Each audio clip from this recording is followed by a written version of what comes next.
Good afternoon, children.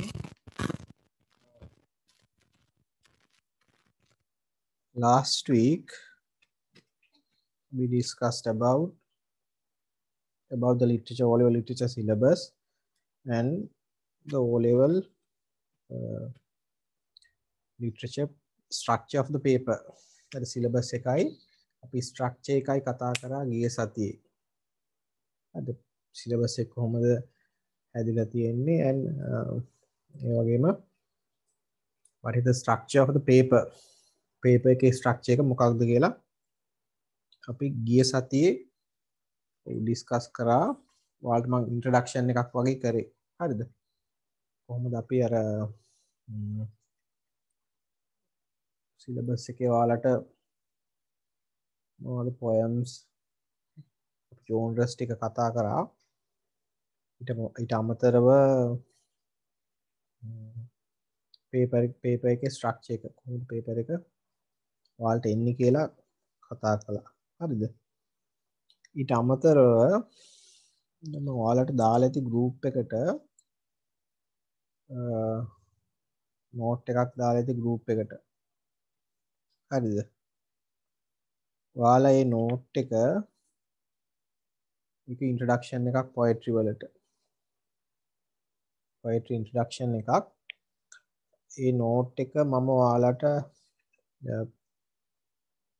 group එකට දැම්මා. දැන් ඔයාලා print outs ගන්න ඕනේ. හරිද? print outs අරගෙන බලන්න. ඒකේ අපි අද මම poetry introduction එකක් කරන්නේ අද. ඒක නිසා ඒකේ අපි poetic devices මොනවද කියලා කතා කරනවා. ඊට අමතරව figurative language කියන්නේ මොකක්ද කියලා කතා කරනවා. අන්න ඒ වගේ කොටස් කීපයක් අද කතා කරන්නේ. හරිද? ඊට පස්සේ තමයි අපි poems වලට පටන් ගන්නෙ. first term එකේ තියෙන poems වලින් අපි පටන් ගන්නවා. right. එතකොට last week I told you there are 4 genres in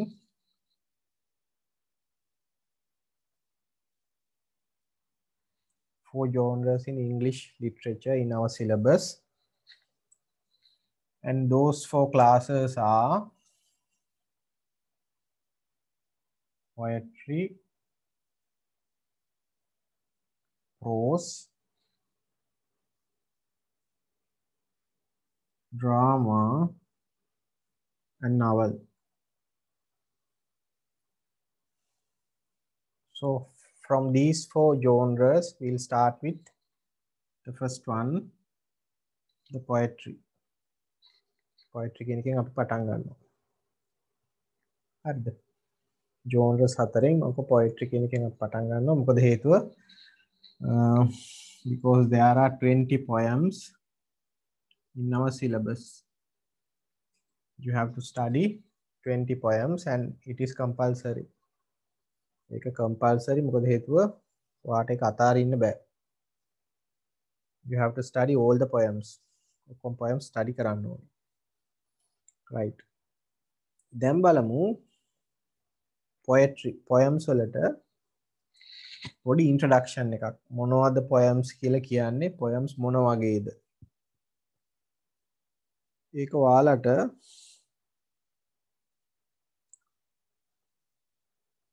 මම ෂෙයා කරපු note එකේ හරිද? ඔයාලට ඒවල ඇති note එකක්. අපි ඒක තමයි අද කතා කරන්නේ. මේ දීලා තියෙන note එක print outs ගන්න පුළුවන් වුණා නම් ඔයාලට ඒක බලන්න ඒකේ බලන්න නැත්තම් ඔයාලා ඒකේ print outs අරගන්න. අන්තිම වෙන පස්සේ ඒක print outs ගන්න නැත්තම් මට post එකේ එවන්න පුළුවන් වෙලා තියෙන ටිකක් කල් යන හින්දා මම ඔයාලට share කරේ.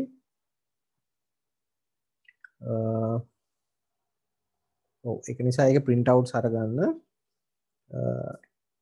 ඒ note එක තමයි අපි අද කතා කරන්නේ. right poetry introduction එක introduction එකක් poetry වලට introduction එකක් හරිද ඔයාලට පෙන්නනම් අපි කරමු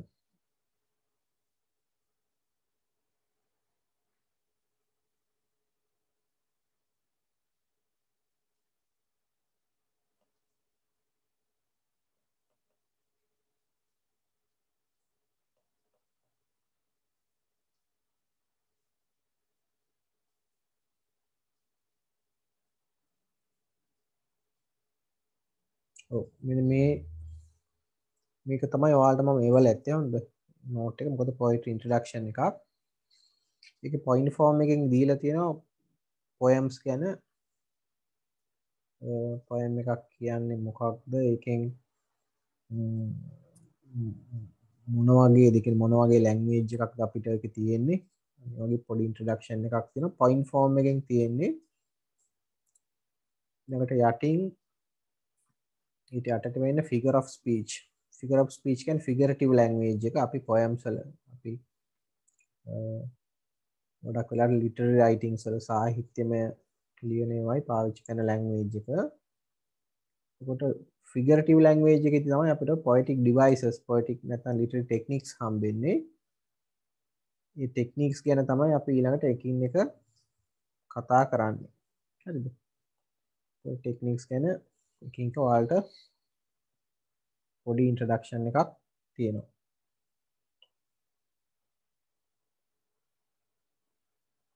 right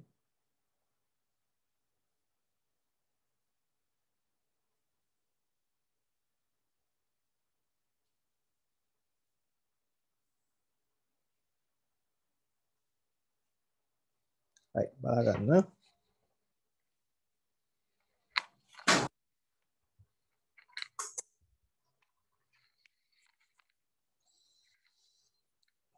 right introduction එක poetry වල ඔයාලට note එක බලා ගන්න පුළුවන් නම් print outs ගත්තා ඉන්නවනම් ඒක බලා ගන්න හොඳද poetry is a genre of literature which is used to express feelings powerfully first thing in poems we express our feelings powerfully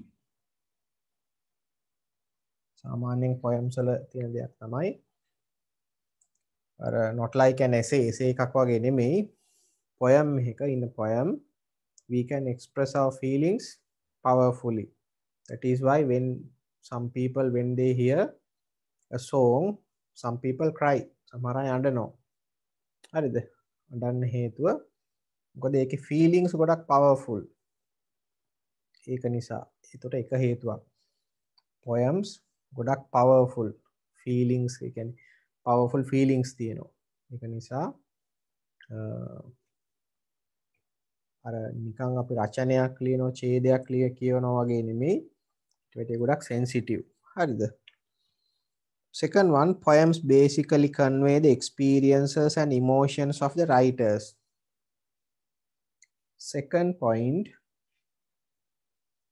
is the poems show us the experiences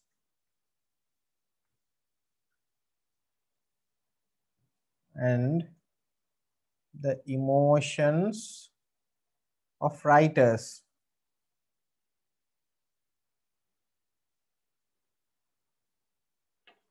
හරිද අපි කියනවනේ දැන් අපි when we write a poem we write poems based on our experiences අපේ අත්දැකීම් එක අපිට මොන හරි experience එකක් ලැබුණොත් අපි ඒක බේස් කරලා තමයි poem එක ලියන්නේ. ඒතර poem එකකින් අපිට බලා ගන්න පුළුවන් in the poem we can see the experiences and emotions of the author or the writer ගේ emotions or feelings හැඟීම් experiences කියන අත්දැකීම් ඒවා අපිට බලා ගන්න පුළුවන්. ගොඩක් වෙලාවට එහෙම තමයි. ගොඩක් අපි රයිටර් කෙනෙක් එක poems වලට විතරක් වෙන දෙයක් නෙමෙයි. නාවල් එකක් කියවුවත්, short story එකක් කියවුවත් ඒක ගොඩක් වෙලාවට බේස් වෙන්නේ රයිටර්ගේ experience ලියන කෙනාගේ අත්දැකීම් මත. ලියන කෙනාට මොනවාරි එක්ස්පීරියන්ස් එකක් හම්බුනොත් ඒක අනුව තමයි එයා ලියන්නේ. ඒතකොට එක්ස්පීරියන්සස් කිව්වහම ඒ ඔක්කොම ෆස්ට් හෑන්ඩ් එක්ස්පීරියන්සස් වෙන්න ඕනේ නැහැ. ෆස්ට් හෑන්ඩ් එක්ස්පීරියන්සස් කියන්නේ Tamanටම වෙච්ච සිද්ධියක් වෙන්න ඕනේ නැහැ. අහපු දෙයක්, කියවපු දෙයක් වෙන්නත් පුළුවන්. ඒවත් එක්ස්පීරියන්සස්. ඒතර මට මොනවා හරි සිද්ධියක් ගැන මතක් වෙලා ඒ ගැන එක්ස්පීරියන්සස් තියෙනවා නම් මට ඒක ගැන පොයම් එකක් ලියන්න පුළුවන්. අන්න ඒ වගේ. Third one, the language used in poems is chosen for its sounds and suggestive power.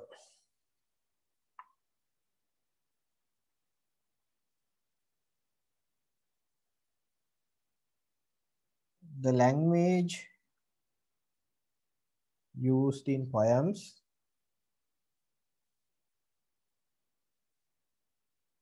is very important.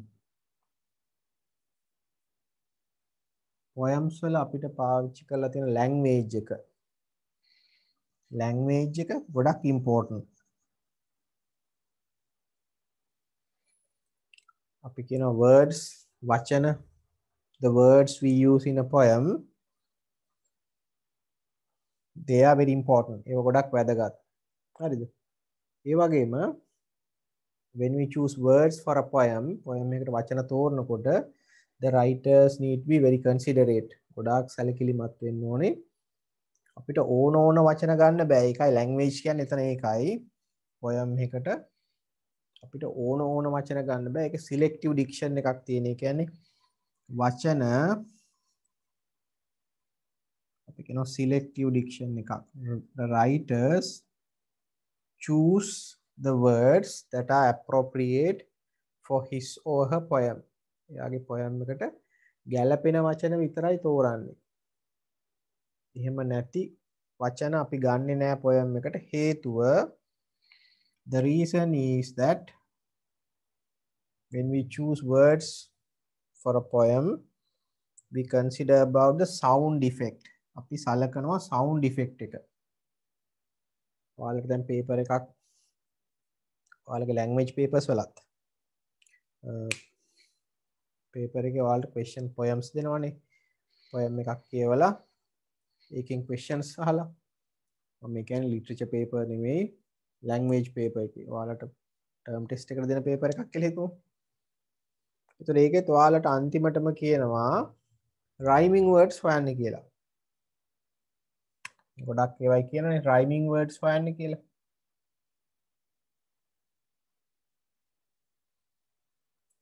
A rhyming words වල අපිට ගොඩාක් අපි හොයන්නේ end rhymes. මතක තියාගන්න ඒවා end rhymes. හරිද?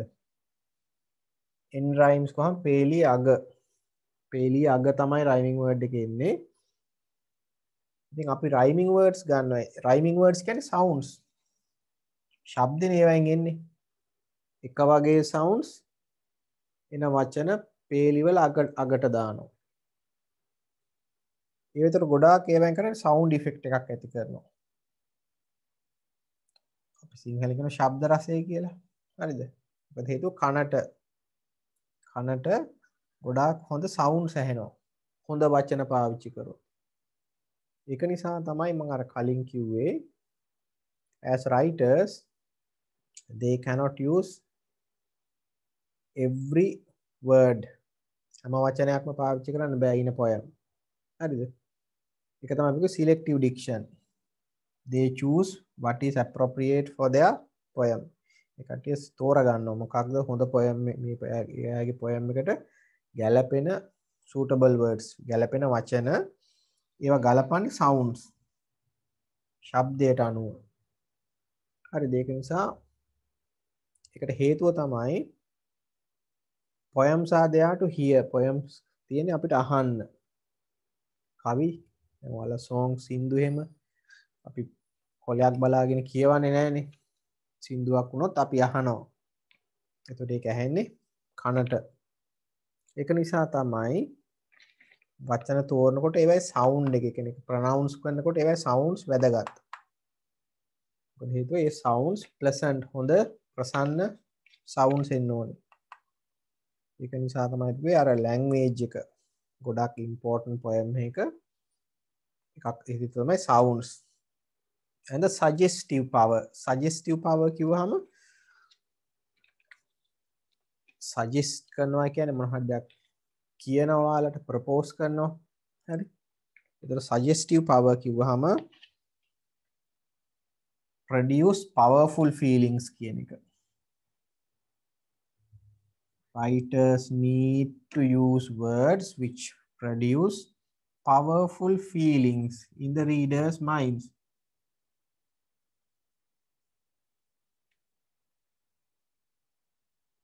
Suggestive කොහොම produce powerful feelings. ප්‍රබල හැඟීම් මතු කරන වචන poems වල පාවිච්චි කරනවා. ඒ වගේම හොඳ sounds ශබ්ද රසයක් ඇති වචන පාවිච්චි කරනවා. ඒක නිසා poem එකක language එක it is very important. ඒක ගොඩක් වැදගත්. හරි මතක තියාගන්න language එක poem එකක තියෙන language එක සාමාන්‍යයෙන් අපිට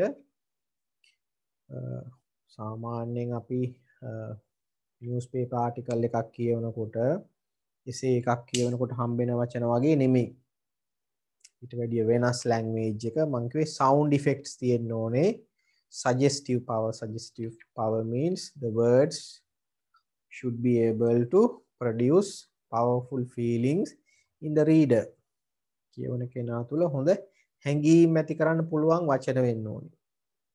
එහෙමනේ අපි සින්දුවක් අහනකොට අපි සාමාන්‍යයෙන් අපි poems නෙමෙයි අපි song එකක් ගමු. සින්දුවක් අහනකොට උනත් imagery අර අපි කියනවානේ හිතේ අපේ රූප වැවෙනවා. හරිද? ආන්නේ වගේ suggestive power හොඳ sounds තියෙන suggestive power එකක් තියෙන words language එකක් පාවිච්චි කරන්න ඕනේ. එතකොට ඒක තීරණය වෙන්නේ මතක තියාගන්න. එතකොට ඒකයි අපි හැමෝටම poems ලියන්න බැරි. මේ writer එකේ තියෙන skill එක මත තමයි poem එකේ ඒ වගේ language එකක් පාවිච්චි වෙන්නේ. හරිද? Next one, the poetic language is full of literary techniques like metaphors and similes. Oh. අනිත් එක තමයි in poems we find many devices or literary techniques. poems වල අපිට හම්බෙනවා literary techniques. ගොඩක් වෙලාවට literary devices කියලාත් අපි කියනවා. උදාහරණ වලට මේකේ දීලා තියෙනවා metaphors and similes.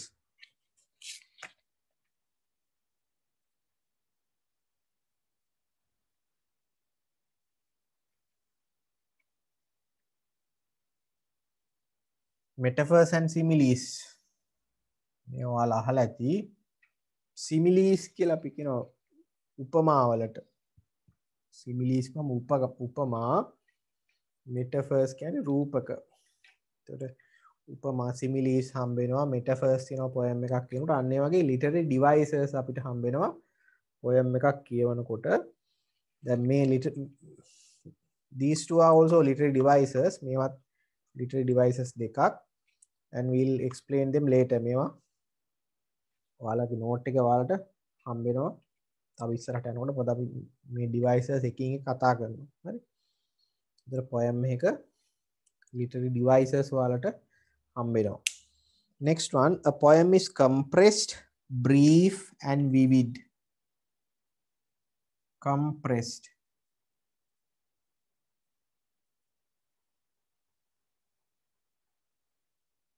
Brief and vivid. poem එකක් වුණාම මේක කියනවා it should be compressed. ඒක compress කරනවා කියන්නේ මේ compress කරනවා කියන ගොඩාක් අදහස තමයි idea එක. normally poems are very short. poem එක බොහොම පොඩි. poem එකක් සාමාන්‍යයෙන් එහෙමනේ. සාමාන්‍යයෙන් normal poem එක we find 4 lines. අපිට හම්බෙන්නේ lines 4යි එක stanza එක. එතකොට ඒ stanza එකකින් මතක තියාගන්න පේලි 4ක කොටසකට අපි stanza එකක් කියනවා. stanza. හරිද? එතකොට මේ පේලි හතරෙන් lines හතරක් තමයි උනාට ඒකේ ගොඩාක් තොරතුරු ඇතුළත් වෙලා දෙනවා. ඒ කියන්නේ අපිට appreciation එකක් ਵਿਚාර ලියන්න දෙනවනේ. එතකොට පේලි 10ක විතර poem එකක් ගැන appreciation එකක් ලියන්න පුළුවන් පිටු ගාණක්. මොනවා හරි සින්දුවක් දීලා ඒක ගැන ලියන්න කිව්වොත් ගොඩාක් ලියන්න පුළුවන්. හේතුව there are a lot of ideas included in the poem. Many ideas are hidden in the poem. ගොඩාක් අදහස් poem එකේ හැංගිලා තියෙනවා. ගොඩාක් කරුණු poem එකේ තියෙනවා. ඒකයි compress කියන්නේ. ගොඩාක් අදහස් poem එක ඇතුළට දාලා තද කරලා තියෙන්නේ compress. හරිද? ඒක නිසා තමයි appreciation එකක් ලියනකොට when we write an appreciation about a poem we can write 10-12 pages පිටු 10-12 ලියන්න පුළුවන්. එක poem එකක් ගැන, චූටි poem එකක් ගැන. So that is why we called a poem is compressed. poem එකක් compress කරලා තියෙනවා. තොරතුරු information compress කරලා තියෙනවා. තද කරලා තියෙනවා. And poem is very brief. Brief means short, very short. හරිද? poem එකක් normally poems are very brief. සාමාන්‍යයෙන් poems හරි brief. එමට අතරින් පතර දිග poems අහු වෙනවා. ඒවා ගොඩාක් රෙයා කලාතුරකින් හම්බෙන්නේ. Normally a poem is very brief. Brief කියන්නේ very short. ගොඩක් කෙටි. අපි පිටු ගණන් තියෙන poems හම්බෙන්නේ නැහැ. And poem is vivid. Vivid කියනවා. Vivid කිව්වහම which produce powerful feelings. Vivid කිව්වහම powerful feelings. ගොඩක් ප්‍රබල හැඟීම්. In a poem we can find powerful feelings. That is why some people cry when they hear poems or songs because they become sensitive. කටේ සංවේදී වෙනවා. poem එකක් ඇහුනහම සින්දුවක් ඇහුනහම කටේ අඬන්න පටන් ගන්නවා. හේතුව මොකද හේතුව poem එකක් vivid නිසා. මොකද හේතුව there are many powerful feelings. ගොඩාක් ප්‍රබල හැඟීම් තියෙනවා. ඉතින් ඒක නිසා ගොඩක් සංවේදී වෙනවා. දැන් ඒතර poem එකක් වුණාම it should be compressed, brief and vivid. poem එකක් වුණාම මේ කරුණු තියෙන්න ඕනේ. compress වෙන්න ඕනේ, brief කෙටි වෙන්න ඕනේ, vivid කියන qualities poem එක තියෙන්න ඕනේ. next one ඊළඟට කියනවා it is obvious that one reading will not be enough to understand a poem. ඒක තමයි ගොඩක් වැදගත්. The most important thing when you study poetry or when you study poems is that you need to read a poem several times. That means one reading is not sufficient. If you want to understand a poem correctly, you need to read the poem several times. poem එකක් තේරුම් ගන්න ඕන නම් ඒක කීප සැරයක් කියවන්න ඕන. ඒක තමයි අපි ගොඩාක් කියන දේ. ඇඩ්වාන්ස් ලෙවල් ළමයින්ට O level literature නෙමෙයි ඇඩ්වාන්ස් ලෙවල් literature syllabus එකේ තියෙනවා unseen poems. දැන් ඔයාලට නම් syllabus එකේ poems අපි අවුරුදු දෙකක් තිස්සේ ස්ටඩි කරලා තමයි appreciation එකක් ලියන්නේ. A level syllabus එකේ second paper එකේ තියෙනවා unseen poems. ඒ කියන්නේ තමන් කලින් දැකපු නැති ඒවා. එතකොට ඒව ගැන appreciation එකක් ලියන්න ඕන. අන්න ඒ වගේ ඒවා එතකොට poem එකක් එකපාර කියවලා බෑ. The more you read the poem, the more you will understand the poem. poem එක කියවන ප්‍රමාණය වැඩි වෙන්න poem එක ඔයාලට තේරුම් ගන්න ප්‍රමාණය වැඩි වෙනවා. ඒක නිසා ඒක මතක තියාගන්න කීප සැරයක් poem එක කියවන්න ඕනේ. කියන්නේ එකපාරක් කියවලා poem එකක් තේරුම් ගන්න බෑ. ඒක හොඳට මතක තියාගන්න. It is obvious that one reading will not be enough to understand a poem. When you study poems, good principle to follow is that several readings are better than one. When you study poems, the good principle to follow is that you need to read a poem several times. principle කීප සැරයක් poem එක කියවන්න ඕනේ. එකපාරක් කියවලා හරියන්නේ නෑ. So in order to understand clearly a poem, it is necessary to read the poem several times. අර කලින් කිව්ව කාරණේමයි. ඒක must එකක් අනිවාර්යෙන් කරන්න ඕනේ. poem එකක් කීප සැරයක් කියවන්න ඕනේ. එකපාරක් poem එක කියවුවන් පස්සේ එහෙම තේරුම් ගන්න බෑ. ගොඩාක් කියවන්න ඕනේ. එහෙම කියවුවාම ඔයාලට ඒක තේරුම් ගන්න පුළුවන්. right. ඔය දැන් මම ඔයාලට කිව්වේ poem එකක් කියන්නේ මොකක්ද? ඒක ගැන පොඩි introduction එකක්. ඔයාලට දීපු note එකේ මුල කොටස. හරිද? ඊළඟට අපි කතා කරනවා poems වල when we write poems we use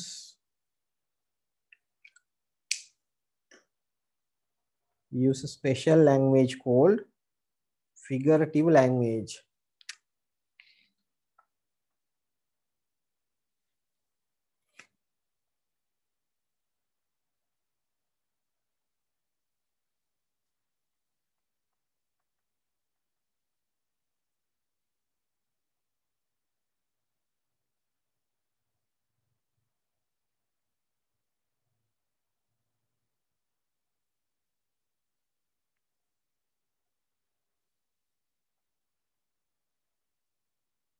In literature, we use the language figurative language. අපි literary writings වල, ඒ කියන්නේ සාහිත්‍යමය දේවල් වල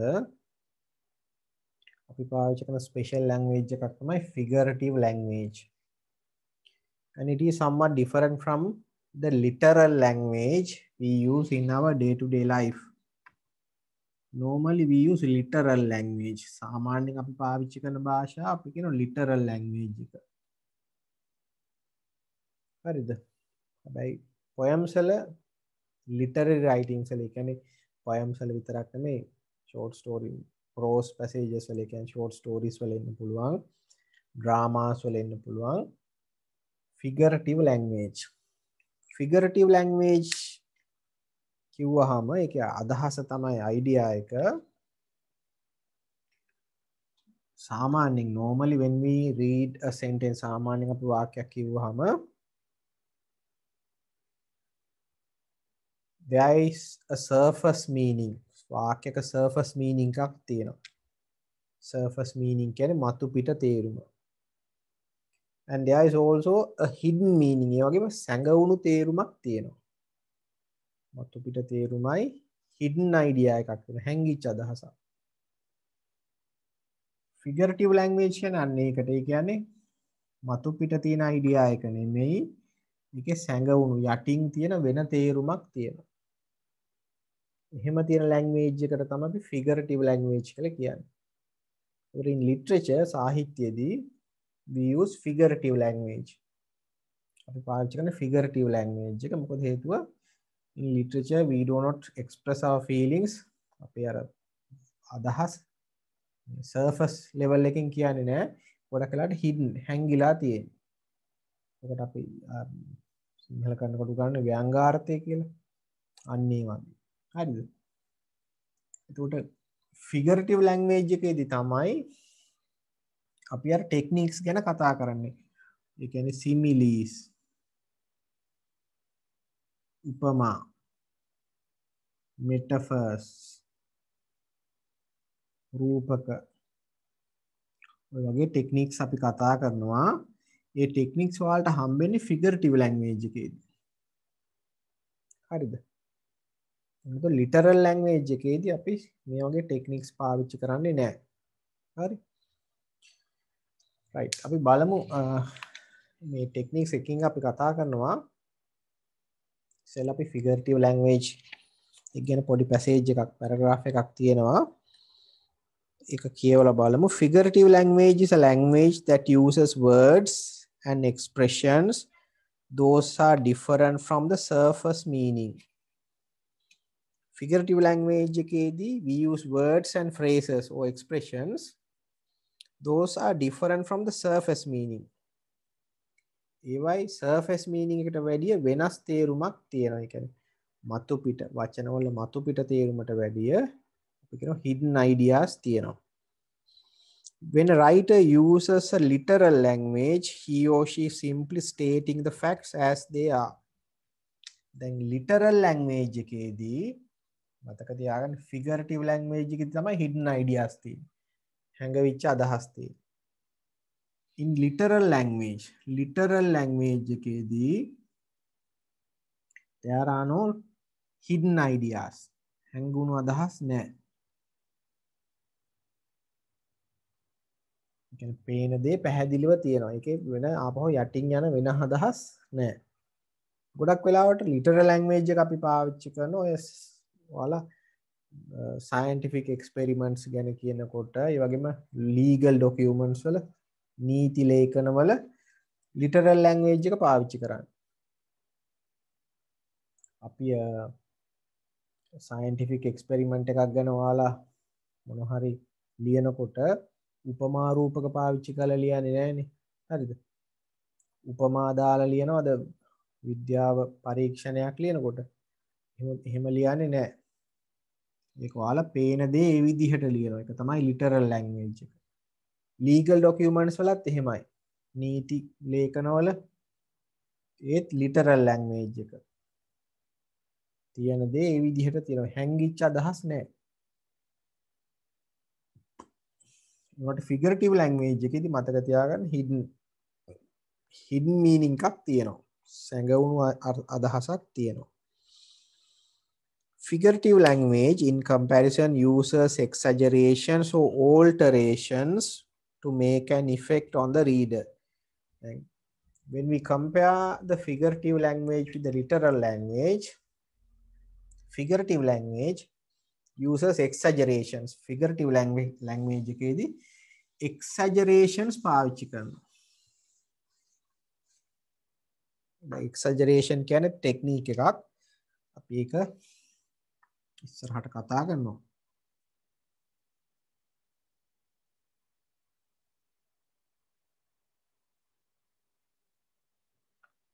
exaggeration එහෙම නැත්නම් exaggerate කරනවා කියන්නේ සිංහලෙන් අපි පාවිච්චි කරන වර්ඩ් එක තමයි අතිශෝක්තිය කියන එක. ඒ කියන්නේ තමන් මොන හරි දෙයක් අතිශෝක්තියෙන් වර්ණනා කරනවා. ඒ කියන්නේ තියෙන ප්‍රමාණයට වැඩියෙන් දාලා කියනවා. exaggerate කරනවා. දැන් figurative language එකේදී මේ වගේ exaggerations තියෙනවා. හරිද? මොන හරි එක දෙයක් දැක්කහම අපි කියනවා 100ක් විතර දැක්කා කියලා. අන්න ඒ වගේ exaggerate කරනවා. ඒක ඔයාලට poems වල එනවා. හරිද? කෙනෙකුගේ power එක ගොඩාක් වැඩි කරලා බලය වැඩි කරලා කියන exaggerations. And alterations කියන්නේ වෙනස් කිරීම කරනවා to make an effect on the reader. The purpose of using exaggeration or using figurative language is to make an effect on the reader. Exaggeration, similes, metaphors, ඒ වගේ අර poetic devices අපි පාවිච්චි කරනවා figurative language එකේදී. එහෙම කරන්නේ to make an effect on the reader. එකෙන් කියවන කෙනාට poem එක කියවන්න කැමැත්ත වැඩි වෙන්න, ආස හිතෙන්න. හරිද? අන්න එතකොට තමයි අපි figurative language එක පාවිච්චි කරන්නේ.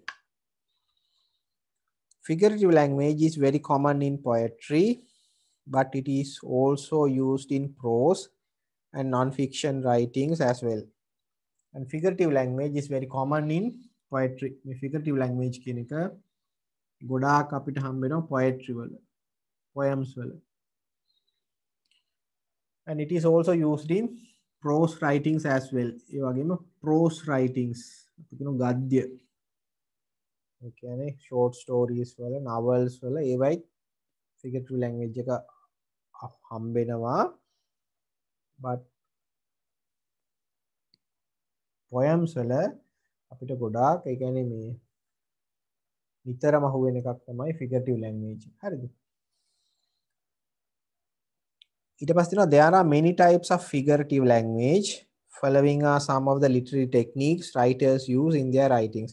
දැන් ගොඩාක් types of figurative language කොහම figurative language කිව්වහම අයිති වෙන දේවල් තියෙනවා. ඒ කියන්නේ මම කියවනේ figurative language කොහම hidden meaning කියන්නේ සැඟවුණු තේරුමක් තියෙනවා. ඒතර figurative language එකේදී අපි පාවිච්චි කරන දේවල් තියෙනවා. exaggeration කියන්නේ එකක්. simile, metaphor,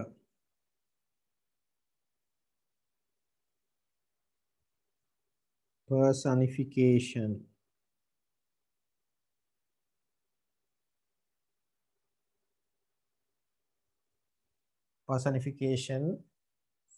මේව මම එක එක ඔයාලට පැහැදිලි කරන්නම්.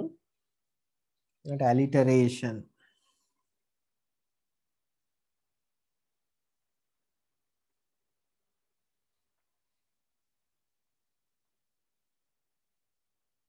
symbols,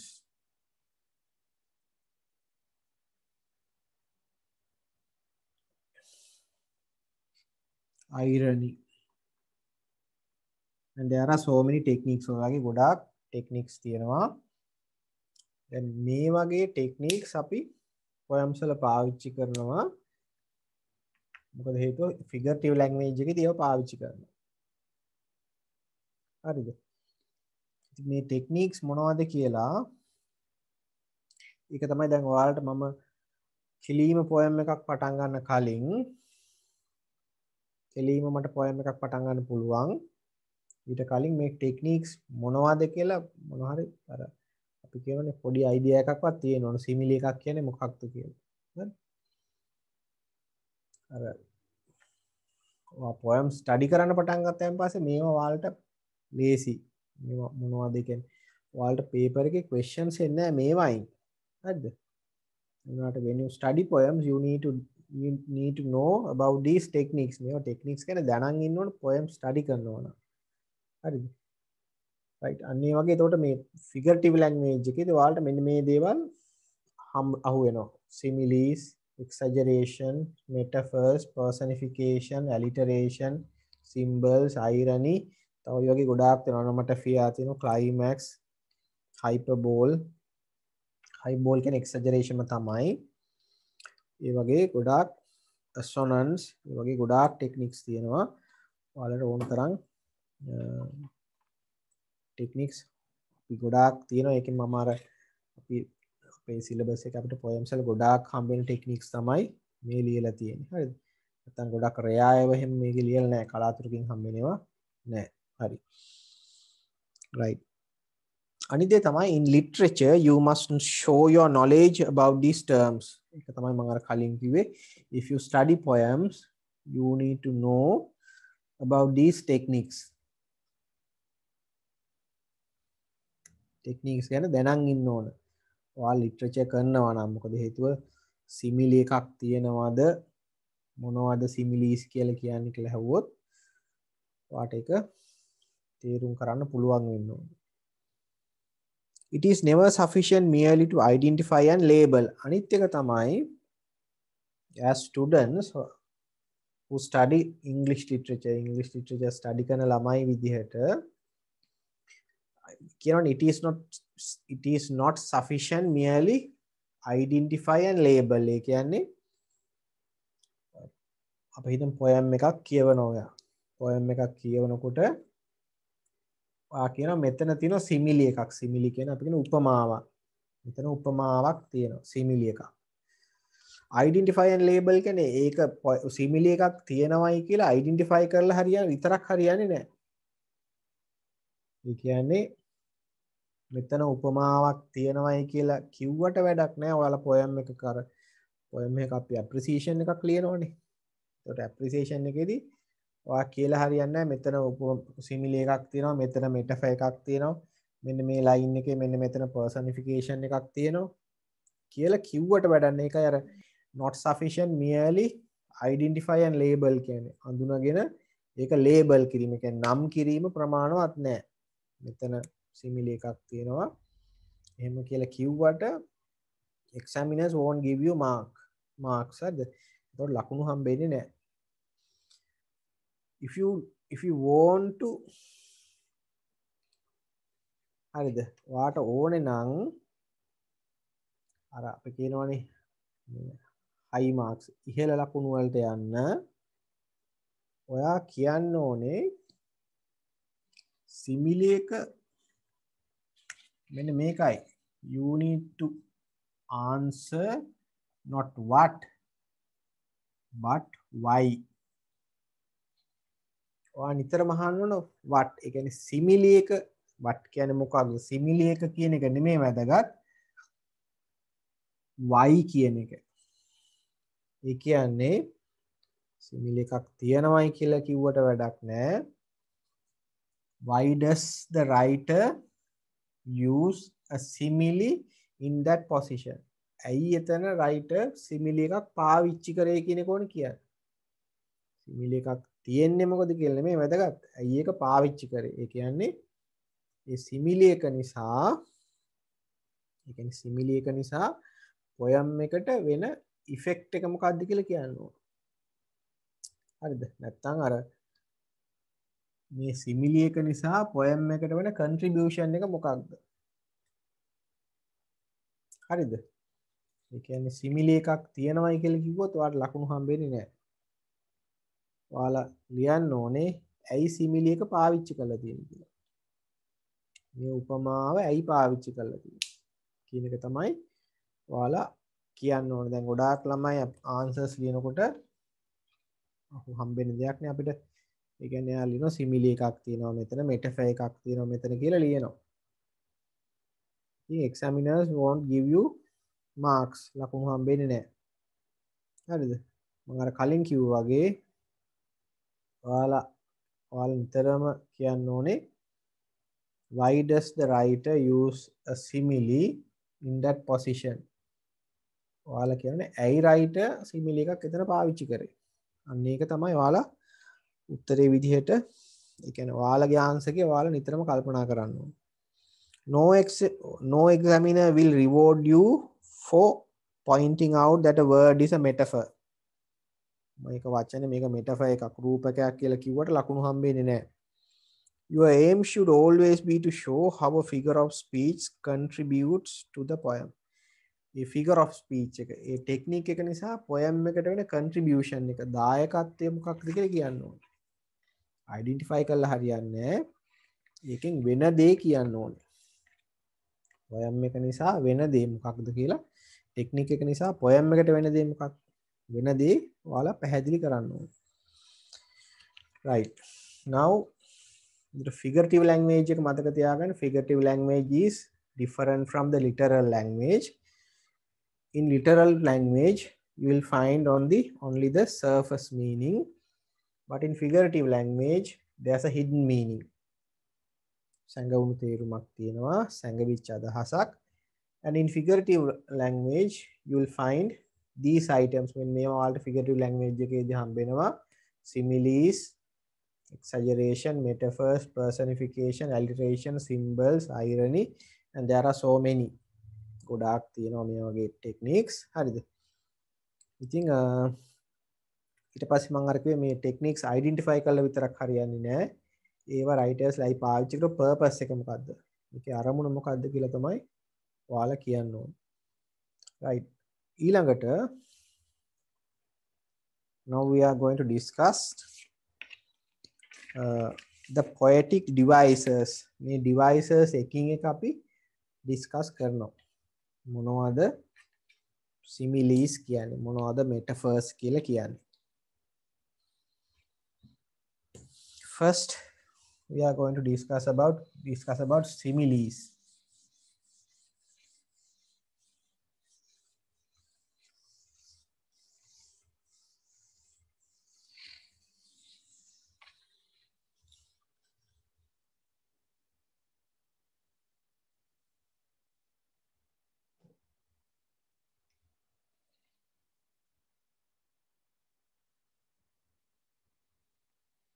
figurative language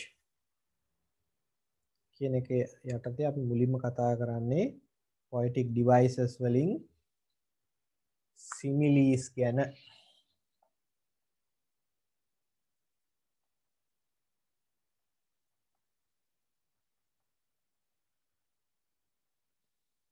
ඉතින් ගොඩාක් මතක තියාගන්න figurative language එකේදී ඔයාලා මේවට poetic devices කියලා කියයි, poetic techniques කියලා කියයි, හරි?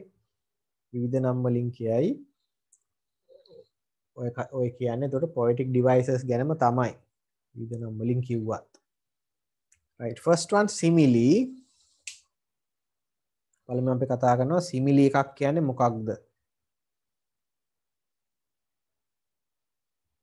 ඔය පාඩම කරගෙන යනකොට ඔයාලට මොනවා හරි තේරෙන්නේ නැති කොටස් තියෙනවා නම්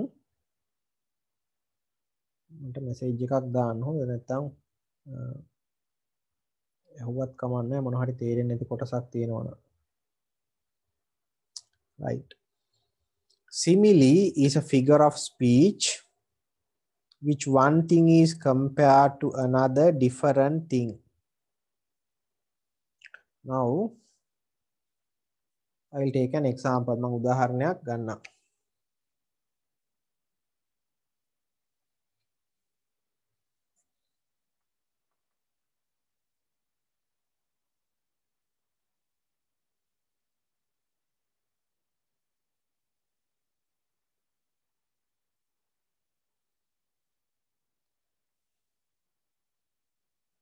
And like a thunderbolt he falls. This is the last line. This is the last line of the poem. The Eagle by Alfred Lord Tennyson. Eagle කියන poem එකේ Alfred Lord Tennyson ගේ ඔයාලගේ anthology එකේ ඔයාලගේ syllabus එකේ poems වල පළවෙනි poem එක ඔයාලට study කරන්න හම්බ වෙන. It is a very small poem. There are only 6 lines. Lines 6 poem එකටම තියෙන්නේ. So it is very small. පොඩි poem එකක්. එතකොට ඉන්නේ poem එකේ last line එක තමයි මේ ලියලා තියෙන්නේ. And like a thunderbolt he falls කියන එක. Now when you read poems, it is very easy to identify a simile. Because in a simile, you will find the words like and as, or like or as. Simile එකක් identify කරන්න lazy. මොකද හේතුව in a simile එකේදී the words like and as, or like or as, like hari as කියන words පාවිච්චි වෙලා තියෙනවා. වගේ කියන එක.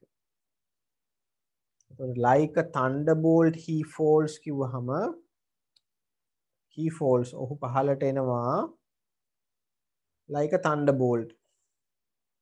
thunderbolt එකක් වගේ. හරිද? ඒත් simile එක identify කරන්න lazy. මේ වචන තියෙනවා නම් ගොඩක් වෙලාවට simile එකක්. දැන් මට පුළුවන් කියන්නේ මෙතන තියෙන simile එකක්.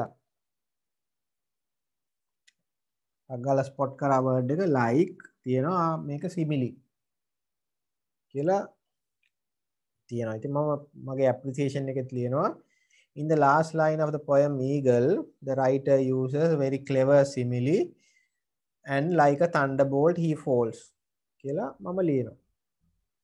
දැන් is that sufficient? ඒක ප්‍රමාණවත්ද? මේ poem එකේ මෙන්න මේ line එකේ simile එකක් තියෙනවා. එහෙම ලිව්වහම ඇතිද? එහෙම ලිව්වහම ඒ කියන්නේ ලියන එකකින් වැඩක් නැති වෙනවා. මොකද හේතුව රීසන් එක තමයි ඔයාලා ඒක එක්ස්ප්ලেইন කරන්නේ නැහැ ඇයි ඒක පාවිච්චි කරලා තියෙන්නේ කියලා. මේක තියනවායි කිව්වට වැඩක් නැහැ. ඒක එක්ස්ප්ලেইন කරන්න ඕනේ. මොකක්ද ඒකෙන් තියෙන contribution එක poem එකට.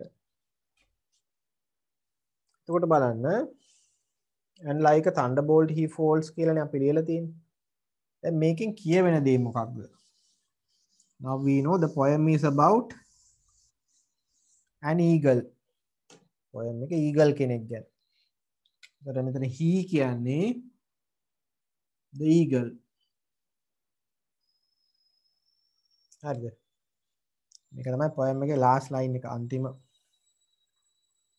line එක. Now he falls means ඔහු පහළට වැටෙනවා කියන්නේ the eagle comes down.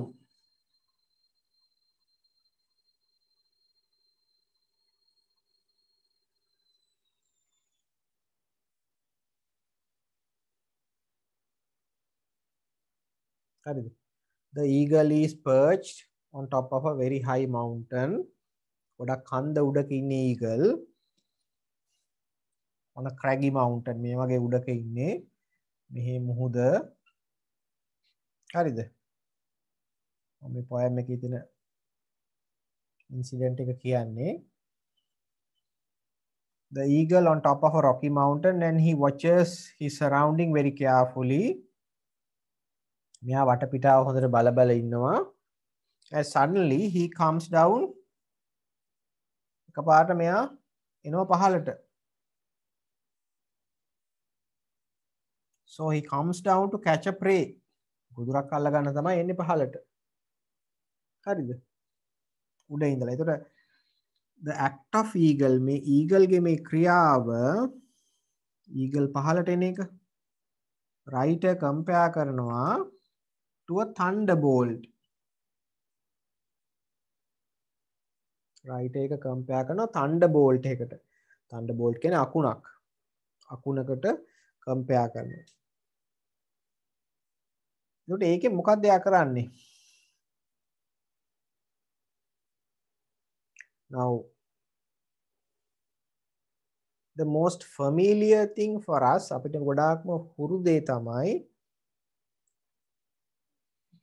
we don't know how the eagle comes down. අපි දන්නේ eagle පහළට එන්නේ කොහොමද කියලා. මේ eagle falls කියනෝනේ eagle එනවා පහළට.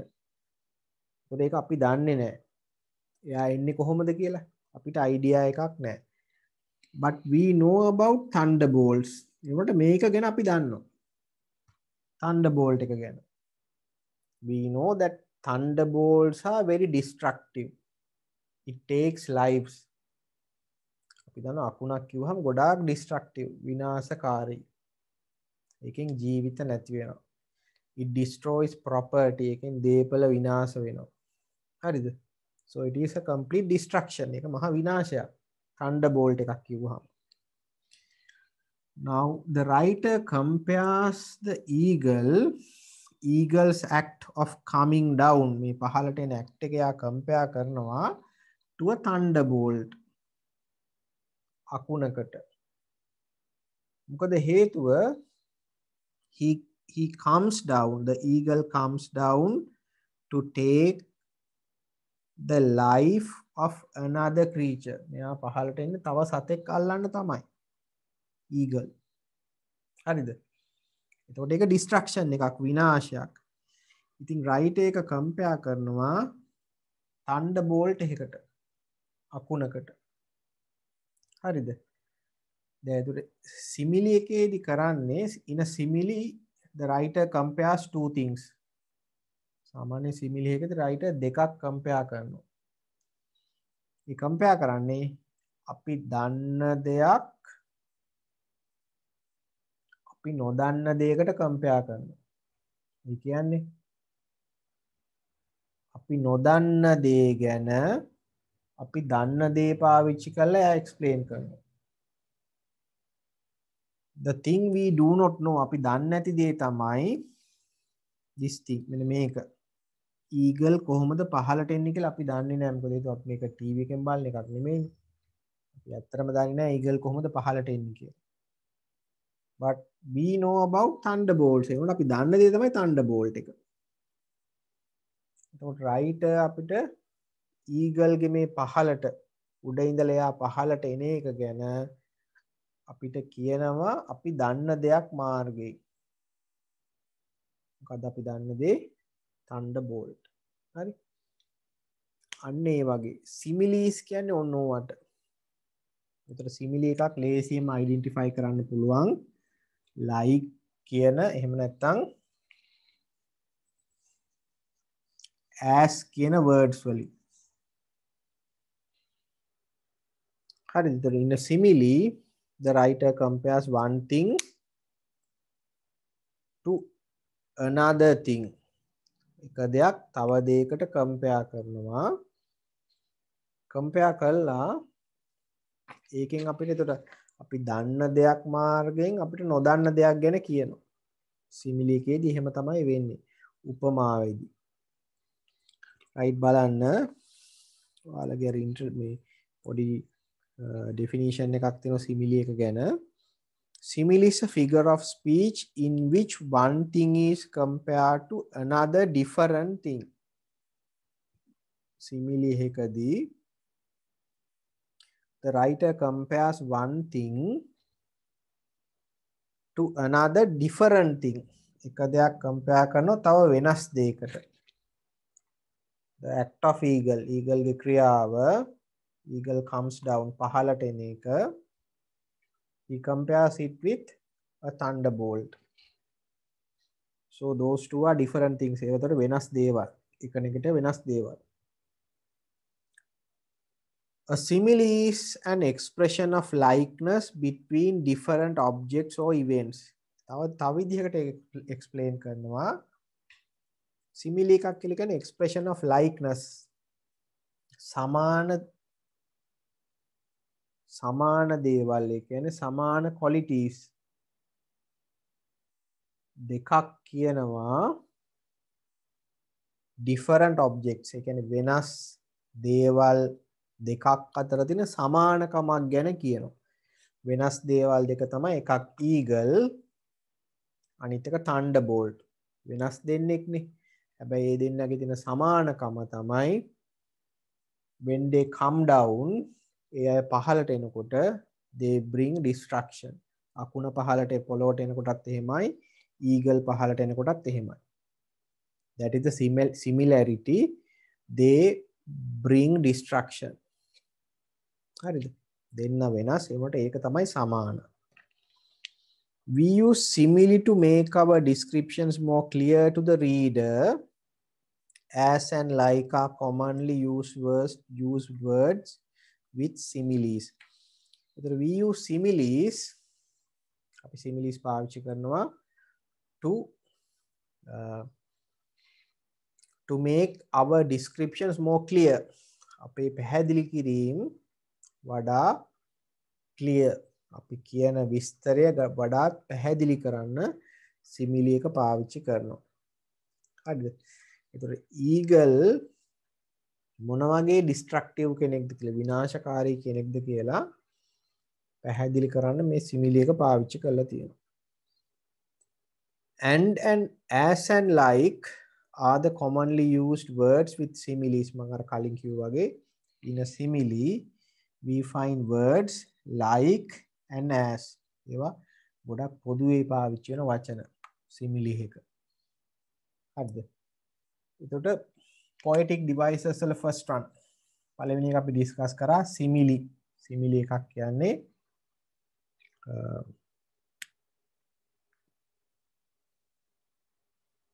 එක දෙයක් තව දෙයකට compare කරලා පෙන්නනවා.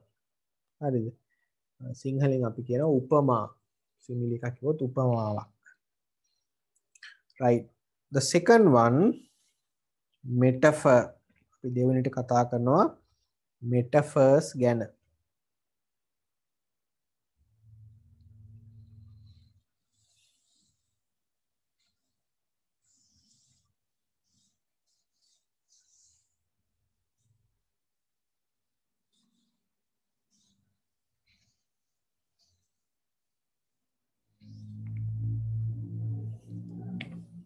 Right.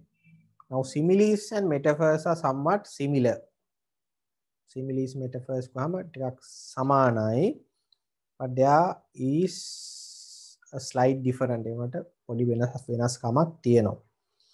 මොකද හේතුව In similes, we make an indirect comparison. But in metaphors, we make direct comparisons. Similes වල නම් අපි indirect කෙලින්ම නෙමෙයි දෙයක් indirect කරන comparison එකක්. හැබැයි metaphors වල අපි direct comparison එකක්. ඒ කියන්නේ කෙලින්ම compare කරනවා එක දෙයක් තව දෙයකට. දැන් පීටර් මම example එකක් ගන්නවා.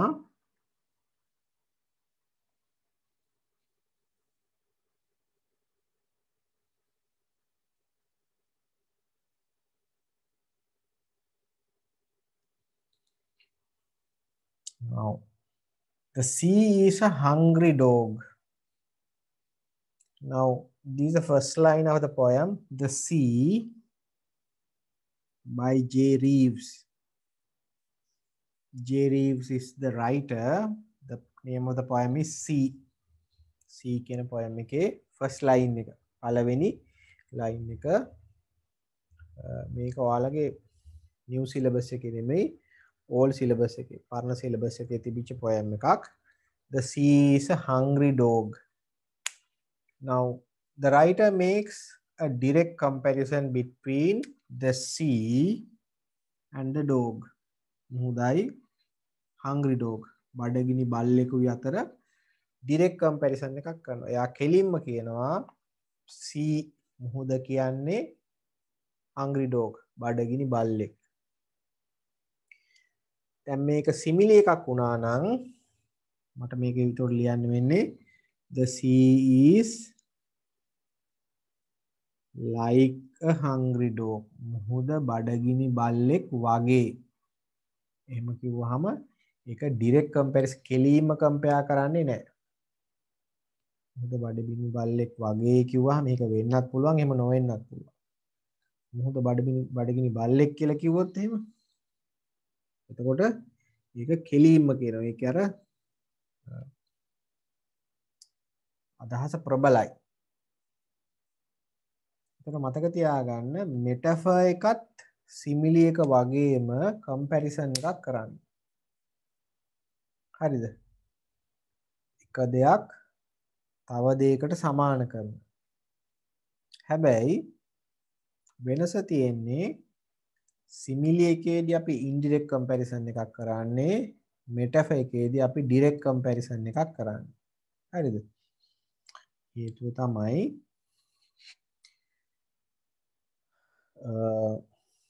දැන් කෙනෙක් කිව්වොත් එහෙම you are like a thief කියලා ඔයා හොරෙක් වගේ කියලා ඒක අපිට එච්චර ලොකුවටම දැනෙන්නේ නැහැ.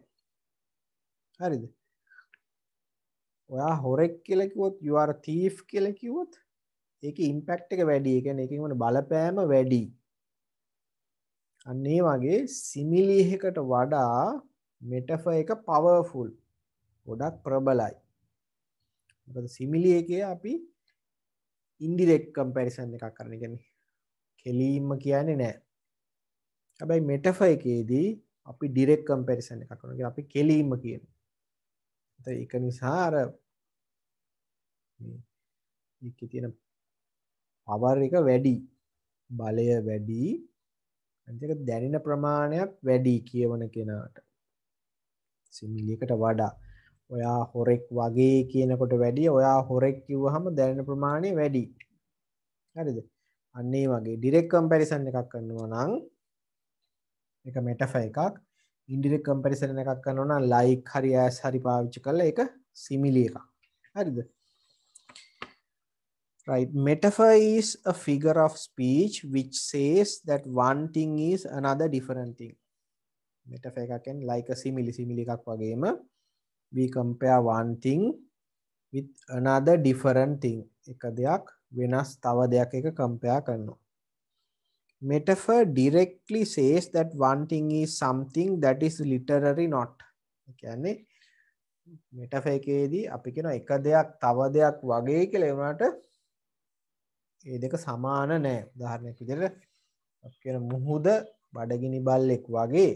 ඒ වුණාට බඩගිනි බල්ලයි කියන්නේ වෙන කෙනෙක්, මුහුද කියන්නේ තව දෙයක්. සමාන දේවල් නෙමෙයි. අසමාන දේවල් දෙකක් අතර තියෙන සමානකමක් ගැන කියන්නේ. This allows us to use few words and express our ideas forcefully.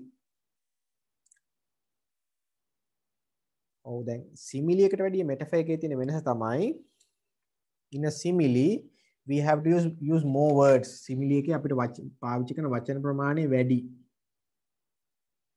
The sea is like a hungry dog කහම වචන එකක් වැඩි වෙනවානේ. And it is less forceful. ඒක ප්‍රබලත්වයත් අඩුයි.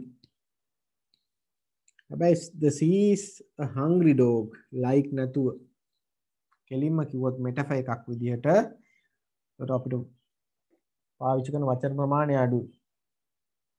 ඒ වගේම power එක forceful ප්‍රබලත්වයත් වැඩි. මොකද වගේ නෙමෙයි කෙලින්ම කියනවා. මෙයා මේ දෙයමයි කියලා. මේ දේ වගේ කිව්වොත් simile එකක්, මේ දෙයමයි කියලා කිව්වොත් metaphor එකක්. හරිද? ඒතර metaphor එක තියෙන metaphor එක forceful.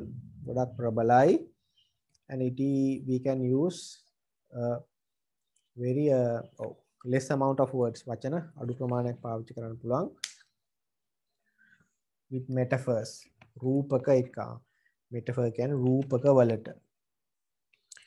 right. next one. ඊළඟට අපි කතා කරනවා personification. another technique. තව technique එකක්.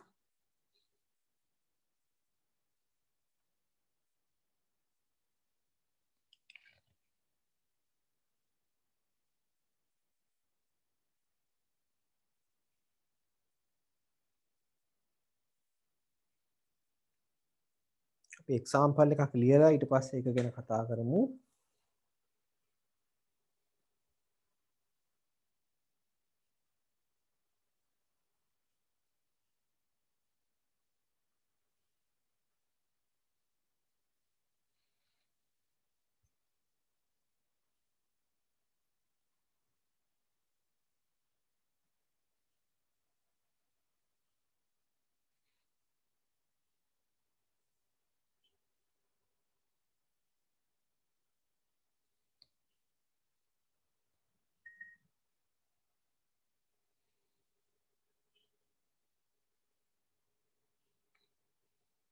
He clasped the crag with crooked hands.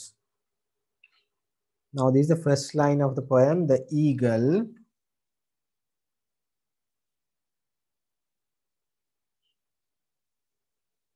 By Alfred Lord Tennyson.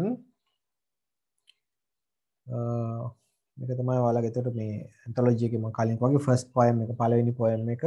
There are only 6 line and a very small poem. පොඩි poem එකක්. lines 6යි.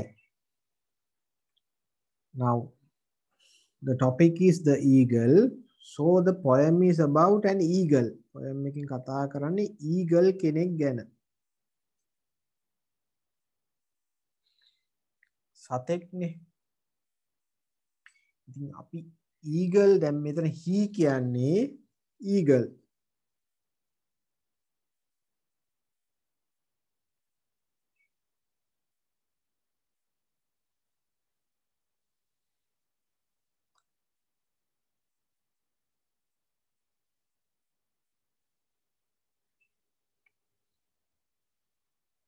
දැන් සාමාන්‍යයෙන් අපි pronouns පාවිච්චි කරනකොට සතෙක් නම් අපි it කියන preposition එකනේ පාවිච්චි කරන්නේ. it කියන එක පාවිච්චි කරනවා සතෙක් වුණාම. දැන් මෙතන ඔයාලට පේනවා eagle කියන eagle වෙනුවට අපි පාවිච්චි කරලා තියෙන pronoun එක තමයි he. Normally we use he for humans. අපි පාවිච්චි කරන්නේ මිනිස්සුන්ට he කියන එක. හරිද? එතකොට he කියන pronoun එක මෙතන පාවිච්චි කරලා තියෙනවා eagle ට. ඒ කියන්නේ එතකොට ඒකෙන් ඒ writer try කරනවා කියන්න එයා කියන්න හදන දේ තමයි this eagle is not an ordinary bird. මේ eagle සාමාන්‍ය කුරුල්ලෙක් නෙමෙයි. එයා අර රයිටර්ට ඕන වෙලා තියෙනවා eagle, he wants to put the eagle in a higher position. eagle ව ටිකක් ඉහළින් තියන්නේ. ඒ කියන්නේ එයා මිනිස්සුන්ට සමාන තැනක තියන්නේ.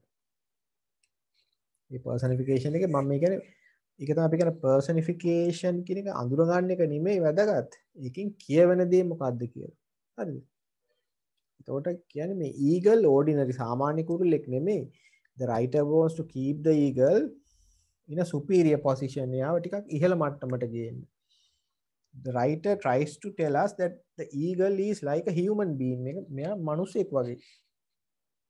හරිද? higher status දෙන්න නෙවෙයි ටිකක් ඉහළට ගේන්න. හරිද? එතකොට ටෙක්නික් එක තමයි when writers refer, එයා refer කරනවා උදාහරණයක් විදිහට inanimate things, ඒ කියන්නේ පණ නැති දේවල්, or animals, එහෙම නැත්නම් සත්තු,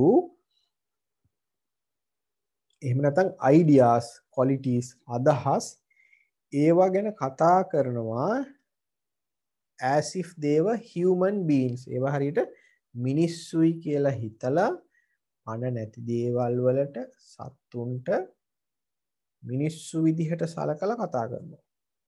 හරිද? ඒක තමයි personification. දැන් මෙතන he කියන්නේ eagle, so it is an animal, සතෙක්, but writer consider the eagle as a human being. මනුස්සයෙක් විදියට සලකලා he wants to give higher status to the eagle. අර eagle ට higher status තත්ත්වෙන් ඉහළ තැනක් පෙන්වන්න දෙන්න අවශ්‍ය වෙලා තියෙනවා.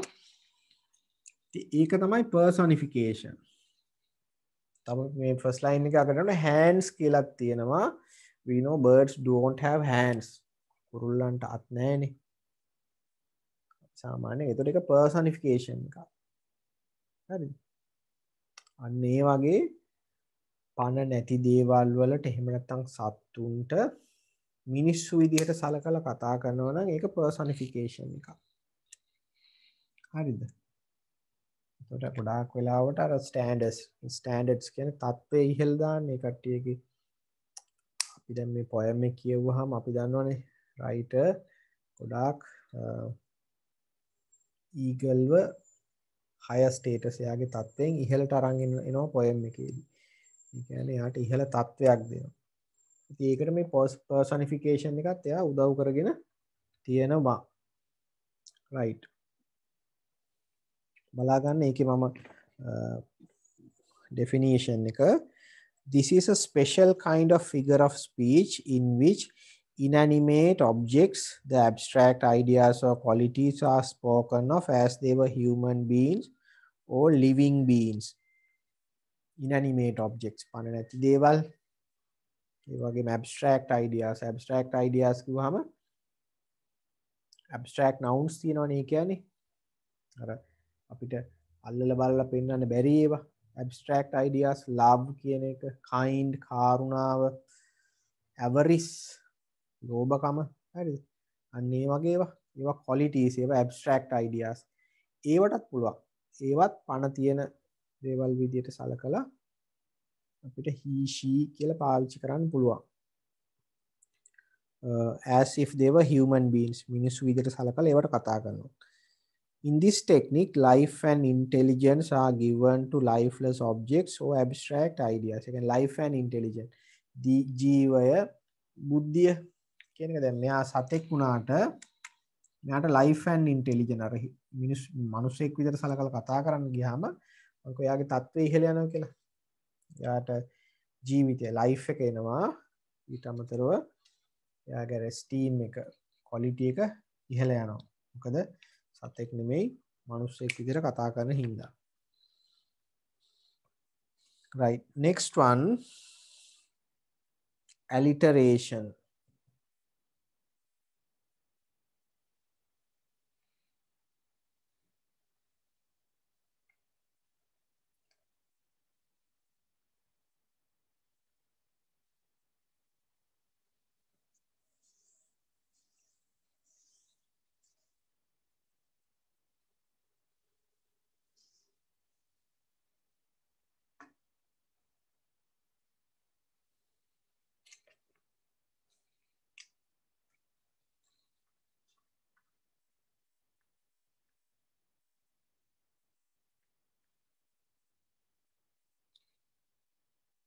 right? Alliteration.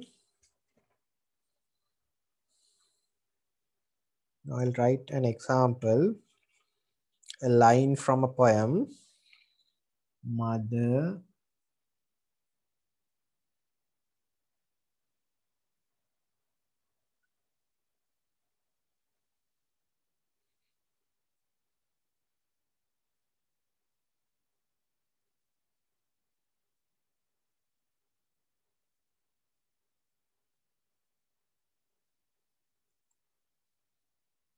Now this is a line from a poem called The War is Kind.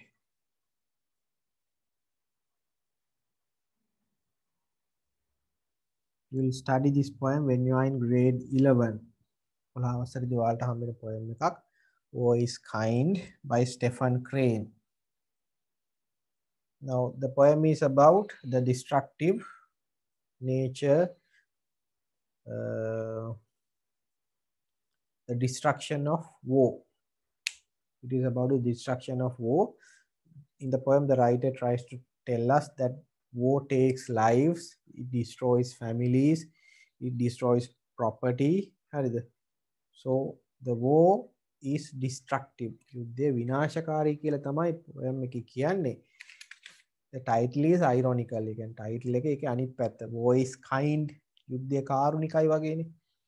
උන්ට actual meaning ඇත්ත තේරුම තමයි the war is not kind කියන එක. හරිද? ඒක ඔයාලට ඉස්සරහට ස්ටඩි කරන්න හම්බෙනවා. මේක ඒක ලයින් එකක් මේ. Mother whose heart hung humble as a button. Now we are talking about alliteration. ඉතින් අපි alliteration ගැන කතා කරන්නේ. Alliteration කිව්වහම it is about sounds. එක sound effect එකක්. alliteration කිව්වහම කලින් වගේ meaning එකේ නෙමෙයි, කලින් techniques වල වගේ මේක sounds වලින් තියෙන දෙයක්. alliteration කිව්වහම ඒ කියන්නේ දැන් මම බලන්න මෙන්න මේ වචන දෙකේ heart humble එකක් heart අනිත් එක humble. heart humble කියන words දෙක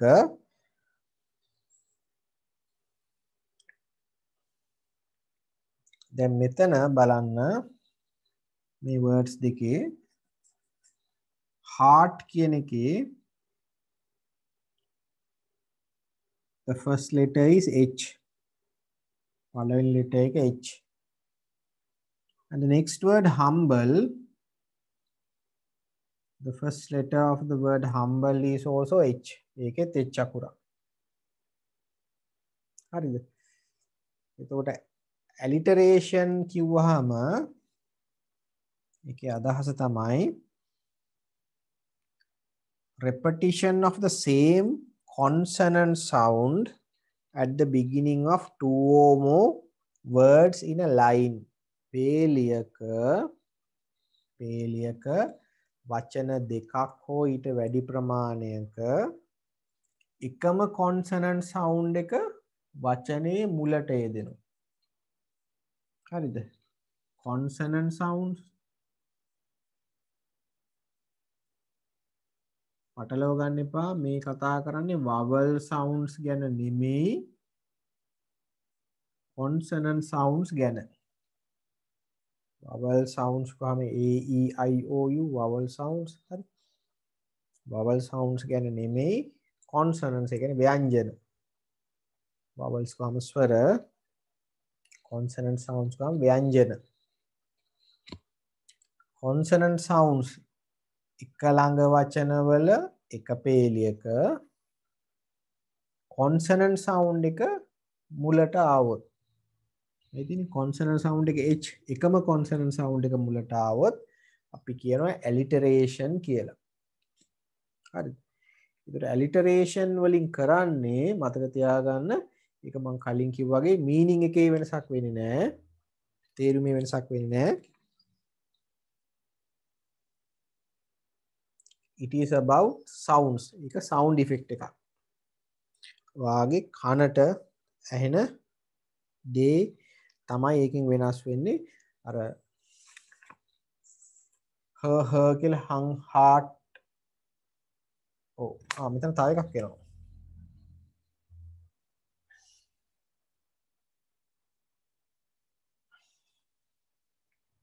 එක වර්ඩ් එකක් මගේ ඇරිලා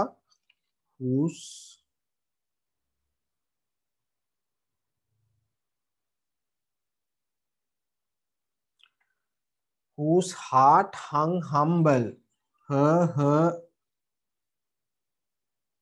වෙනවනේ whose mother whose heart hung humble. එක ළඟ වචනවල එකම consonant sound එක මුලට එනවා. alliteration. හරිද? එතකොට ඒකෙන් වෙන දේ තමයි කියලා එකම sound එක එනවා එක ළඟ. So the language becomes musical. එතකොට අර භාෂාව ගොඩක් සංගීතමය ගතියක් වෙනවා. මොකද ඒතර poem එකකට ඒක ගොඩක් වැදගත්. හරිද? මොකද poem එකක් තියෙන්නේ poems are there to hear, not to read. or to listen. poem එකක් තියෙන්නේ අහන්න, එහෙම නැතු කියවන්න නෙමෙයි. කනට ඇහෙන නිසා it should be musical.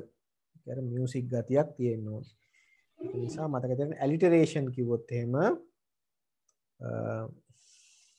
එකම consonant sound එක vowel නෙමෙයි වරද්ද ගන්න එපා.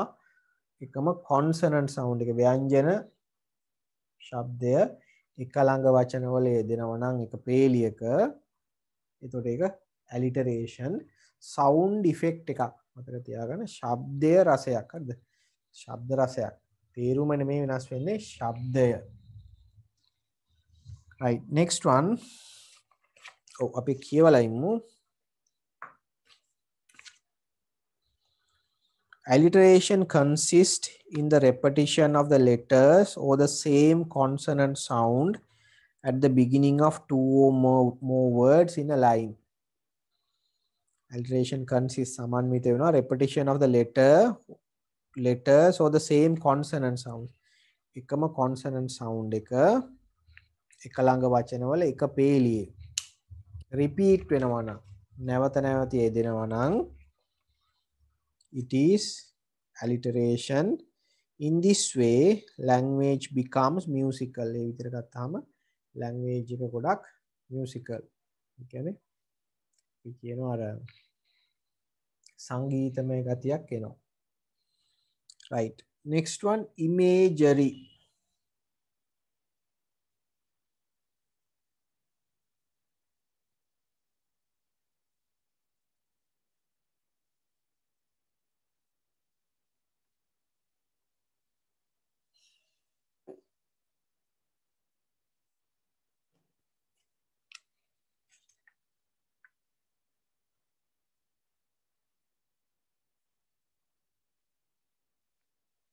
Imagery.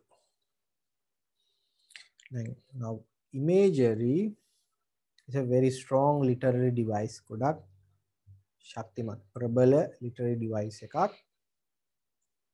If the language of the poem or the writer is powerful, the language or the writer should be able to create mental images in the reader's mind. හරිද? imagery එකක් කිව්වහම හිතේ රූපමය වෙන්න පුළුවන් වෙන්න ඕන. එතකොට ඒක එහෙම වෙන්නම් language එක පාවිච්චි කරන language එක ගොඩක් ප්‍රබල වෙන්න ඕනේ. අපි poem එකක් අහනකොට එහෙම නැත්නම් සින්දුවක් කියනකොට අහනකොට ඒකේ දේවල් අපිට හිතේ මැවෙනවා නම් that is imagery. ඒක තමයි imagery කියන්නේ. මේ දේවල් අපේ ඔළුවේ මැවෙනවා. right, imagery කියන එක මතක තියාගන්න. it is also of two kinds, visual imagery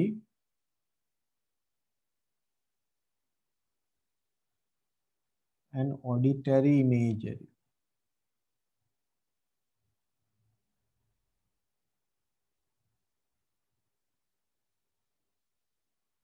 visual imagery කිව්වොත් රූප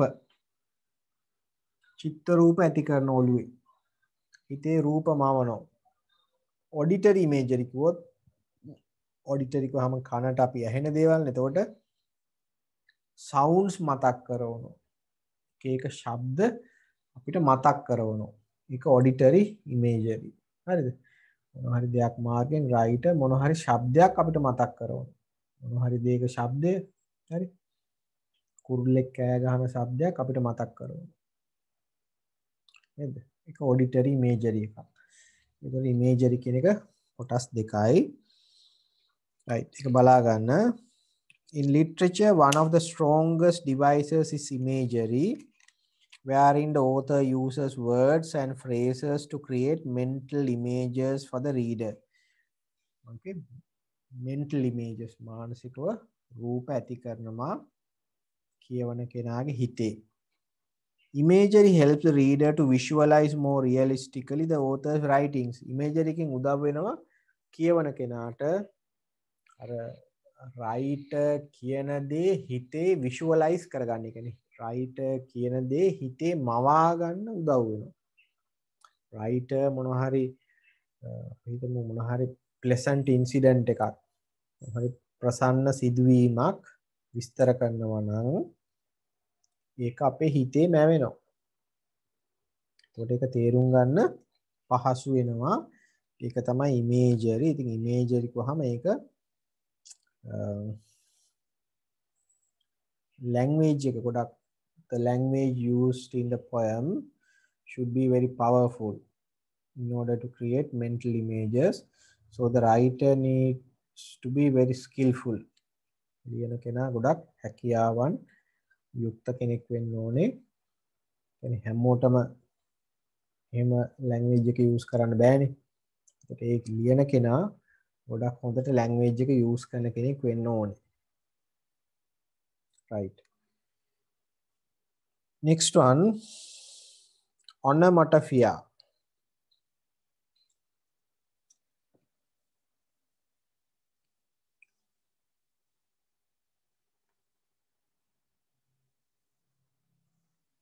Now remember, this is not a very common technique we find in our anthology. Now 20 poems, we do not find this technique frequently. මේක අපිට නිතරම හම්බෙන technique එකක් නෙමෙයි. හොඳ onomatopoeia කියන එක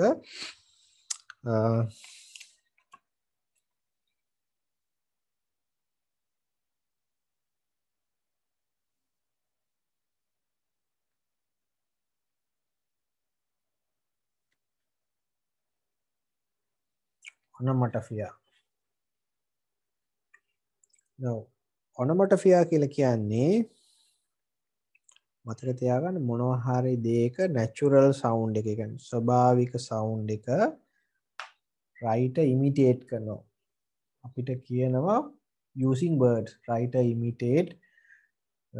imitates the natural sound of a certain thing using words. වචන පාවිච්චි කරලා මොනවා හරි දෙයක ශබ්දය අපිට imitate අනුකරණය කරලා පෙන්නනවා. ඒක තමයි onomatopoeia. හරිද? In poetry, poets often write in such a way that sounds of the onomatopoeia is a word which imitates the natural sound of a thing. මොනවා හරි දෙයක natural sound එක ස්වභාවික ශබ්දය imitate කරනවා නම් වචනකින් ඒක onomatopoeia. In poetry, poets often write in such a way that the sounds of the words they use remind us of the sounds made by the objects about which they are writing. Now in poems, the writers use certain words and they reminds us the sounds of certain objects. ඒ කියන්නේ ඒකට වචන පාවිච්චි කරනවා. ඒ වචන වලින් සමහර වස්තුන් වල ශබ්දය අපිට මතක් කරනවා. ඒක තමයි onomatopoeia කියලා කියන්නේ. ඉතින් ඒකත් අර කලින් වගේ තමයි imagery වගේම තමයි වචන වලින් ශබ්ද මතක් කරනවා. onomatopoeia කියන එක. හරිද? ඒක මතක තියාගන්න. දැන් අපිට voice kind කියන poem එක ඔයාලගේ ඉස්සරහට study කරන poem එකක්. ඒකේ තියෙනවා booming drums.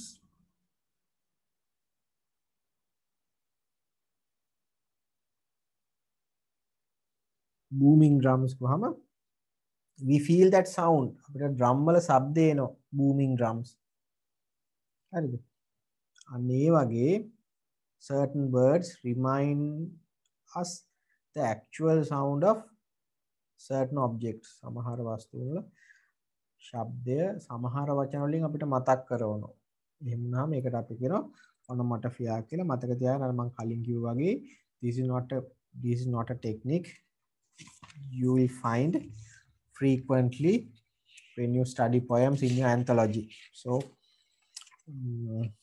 ඒක නිසා මම අර මතක තියාගන්න onomatopoeia කියලා ටෙක්නික් එකක් තියෙනවා. ඒකෙන් අපිට මොකක්ද කියන්නේ කියලා. Right, next one.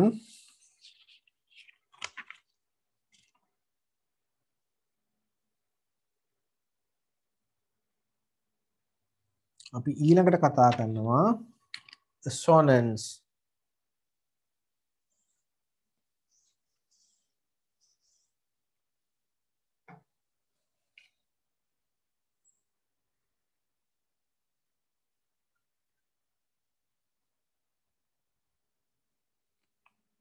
මතක තියාගන්න ඔයාලා මේ ටෙක්නික්ස් මම දැන් නෝට් එකේ තියෙනවා. ඒවා පාඩම් කරන්න යන්න එපා. හොඳද? ඒවා පාඩම් කරන්න යන්න එපා. මේ ටෙක්නික්ස් ගැන ඔයාලගෙන් අහන්නේ නැහැ. ඒ කියන්නේ පේපර් එකේ ඔයාලගේ අහන්නේ නැහැ. සිමිලි එකක් කියන්නේ මොකක්ද? මෙටාෆර් එකක් කියන්නේ මොකක්ද? මේවා ඩෙෆිනිෂන්ස් ලියන්න ඒව නැහැ. හරිද?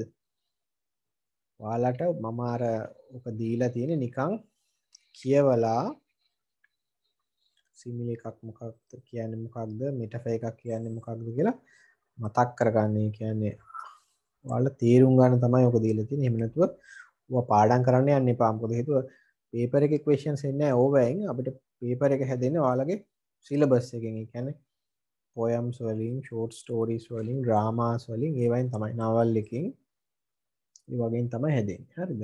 ඒ නිසා මෙයා පාඩම් කරන්න යන්න එපා. right, assonance. දැන් මතකද ඔයාලට alliteration කියන එක අපි කතා කරා alliteration කියලා ටෙක්නික් එක.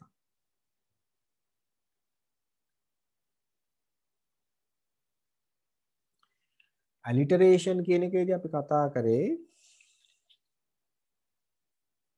එක ළඟ වචනවල එක පේලියේ එකම consonant sound එක යෙදුනහම consonant sounds ගැන. මතක තියාගන්න assonance වල අපි කතා කරන්නේ vowel sounds ගැන.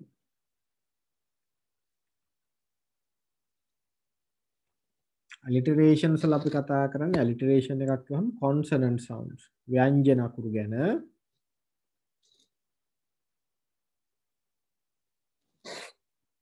In assonance we are talking about vowel sounds. අපි කතා කරන්නේ vowel sounds ගැන. එතකොට මම example එකක් ලියන්නම්.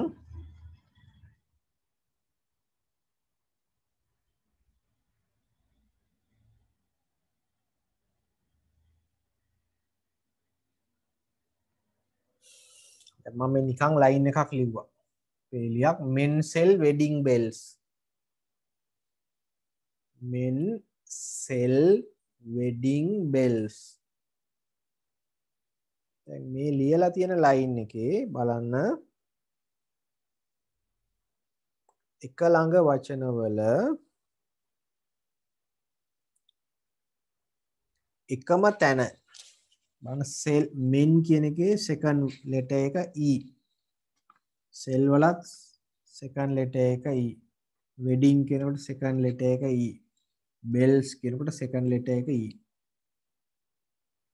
එතකොට ඒ කියන්නේ එක ළඟ වචනවල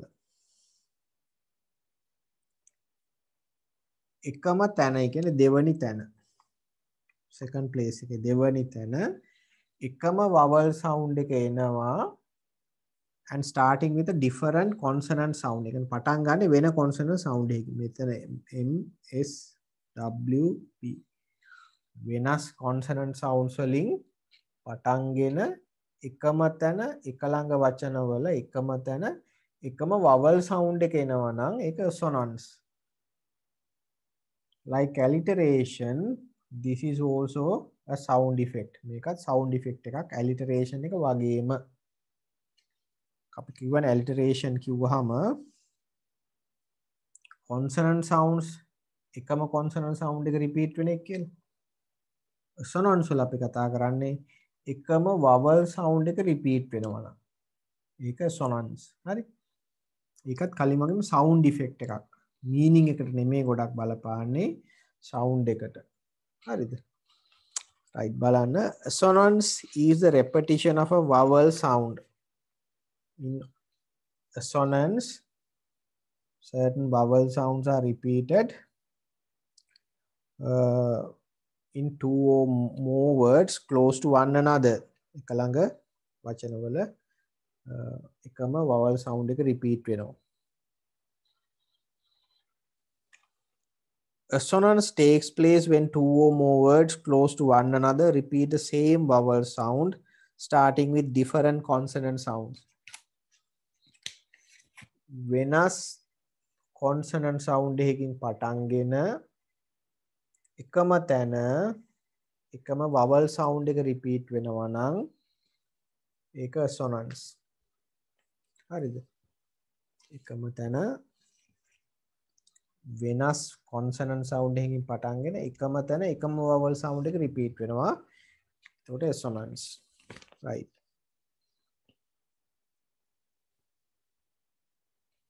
next one ඊළඟට අපි කතා කරනවා irony.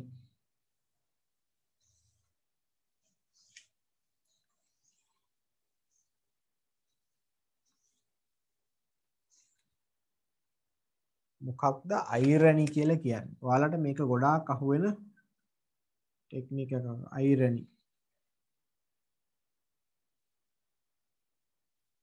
මම ඔයාලට ඉස්සෙල්ලා ටොපික් එකක් ගත්ත poem එක Woe is Kind කියලා. Woe is Kind is a poem written by Stephen Crane and it is about war. යුද්ධය ගැන තියෙන. හරිද? Writer in the poem shows us, in the poem the writer takes three persons, තුන් දෙනෙක් ගන්නවා. මේ තුන් දෙනාගෙන් එකක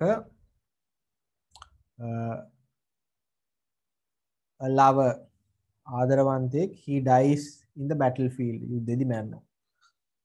and in the second occasion a father dies in the battlefield, තාත්තා කෙනෙක් මැරෙනවා. තුන්වෙනි එකේදී ආ කියනවා a son dies in a battlefield, පුතෙක් යුද්ධයේදී මැරෙනවා. ඒ සිද්ධි තුන අරගෙන එයා පෙන්නන්නේ really he tries to show us the destructive nature of war. එයා අපිට පෙන්වන්න හදන්නේ යුද්ධය කාරුණික නෑ කියලා. මොකද හේතුව the war is a destruction because it takes lives of people. ඒකෙන් මිනිස්සුන්ගේ ජීවිත නැති වෙනවා. හරිද? but the writer has used war is kind as the topic.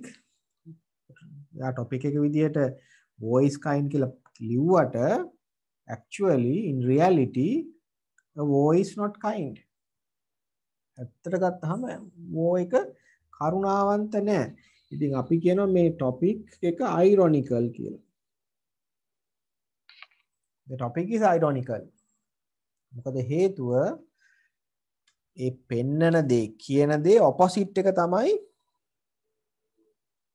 අපිට පේන්නේ. ඒ කියන්නේ war is kind කිව්වට ඇත්තටම යුද්ධය කාරුණික නෑ. හරිද? irony කියන්නේ අන්න ඒ වගේ. ඒ කියන්නේ මේ වචනවල තියෙන ඇත්ත තේරුම නෙමෙයි. ඊට opposite විරුද්ධ තේරුමක් නම් පෙන්වන්නේ අපි කියන එකට ironical කියලා. දැන් ඉතින් මතක තියාගන්න මේකේ තියෙනවා situational irony කියලා තියෙනවා verbal irony කියලා තියෙනවා තවත් එක වෙනස් වෙන කොටස් දෙකකට. ඒ කියන්නේ සිදුවීම අපි බලාපොරොත්තු වෙන දෙයට වැඩිය වෙනස් නම් මේක situational irony එකක්. වචන වලින් irony කියන එක verbal irony එකක්. හරි. මේ දෙක ඔයාලට ඉස්සරහට poems study කරනකොට ඉගෙන ගන්න ලැබෙයි. අයිරනි කියන්නේ මොකක්ද කියලා නිකන් මතක තියාගන්න. අපි බලාපොරොත්තු වෙන දෙයට වැඩිය ඔපොසිට් විරුද්ධ දෙයක් වෙනවා නම් ඒක අයිරනි එකක්. හරිද?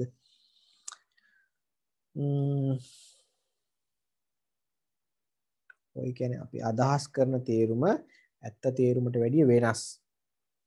An irony is a figure of speech in which words are used in such a way that their intended meaning is different from the actual meaning of the word. අදහස් කරන තේරුම වෙනස් ඇත්ත තේරුමට වඩා. මේ කියන තේරුම නෙමෙයි මේක යටින් තියෙන voice kind කොට ඇත්තටම voice kind නෙමෙයි voice unkind. හරිද? ඒකයි ironical. irony කිව්වහම මේක මොකද irony කියන ටෙක්නික් එක ඔයාලට ගොඩක් වෙලාවට poems වල short stories වල dramas වල novel එකේදීම අහුවෙනවා. ඒකින්ද මතක තියාගන්න. right. Next one, sarcasm.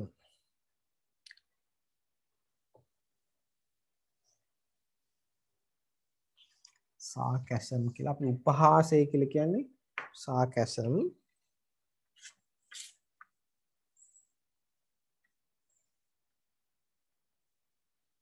තව අපි devices පොඩි ප්‍රමාණයක් කතා කරන්නේ. අපි ගොඩාක් කතා කරා මේක අර ටෙක්නික්ස් තියෙනවා ගොඩාක් තියෙනවා. අපි ඔක්කොම ඉගෙන ගන්න ඕනේ නෑ. poems අපි ස්ටඩි කරනකොටත් සමහර ටෙක්නික්ස් අපිට ඉගෙන ගන්න හම්බ වෙනවා. හරිද? මම ඔයාලට මූලික දේවල් කීපයක් විතරයි අද කතා කරන්නේ. මොකද හේතුව ටෙක්නික්ස් අපිට කතා කරලා ගොඩාක් කතා කරන්න පුළුවන්. ඒවා ඔයාලට poem study කරනකොට තව ඉගෙන ගන්න පුළුවන්. හරිද? right. sarcasm ඔයාලට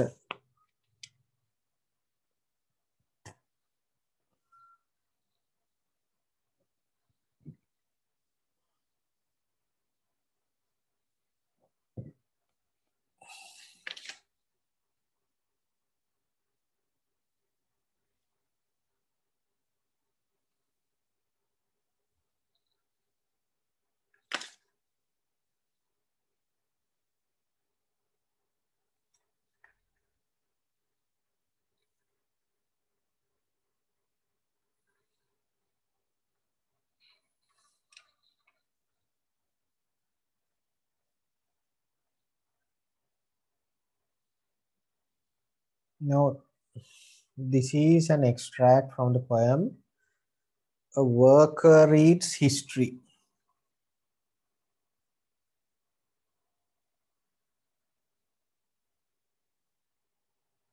This is the name of the poem.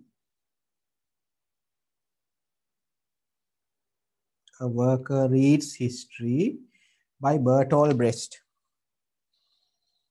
Bertolt Brecht is a famous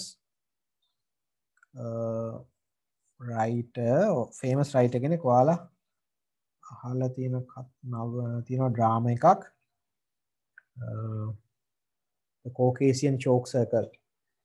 Chalk Circle කියන drama එක සිංහලට translate කරලා තිනවා හෙන්රි ජයසේනගේ හුණු වටේ කතාව කියලා drama එකක් තියෙනවා. හරිද? ඒකේ writer තමයි Bertolt Brecht. එයාගේ poem එකක් තියෙනවා A Worker Reads History කියලා. මෙයා මාක්සිස්ට් ඒ කියන්නේ ගොඩක් කියනවා මේ සෝෂලිස්ට් සමාජවාදී අදහස් තියෙන කෙනෙක්. A Worker Reads History කියුවාම ඒක අදහස කම්කරුවෙක් ඉතිහාසය කියවන. ඒක ගොඩක් හරි උපහාසයෙන් තමයි තියෙන්නේ. මොකද හේතුව අපි දැන් අපිත් කියනවානේ Sigiriya was built by King Kashyapa. අර එහෙම කියලා අපි කියනවානේ. ඒතර මේ වගේ එකක් තමයි මේකෙත් අහන්නේ.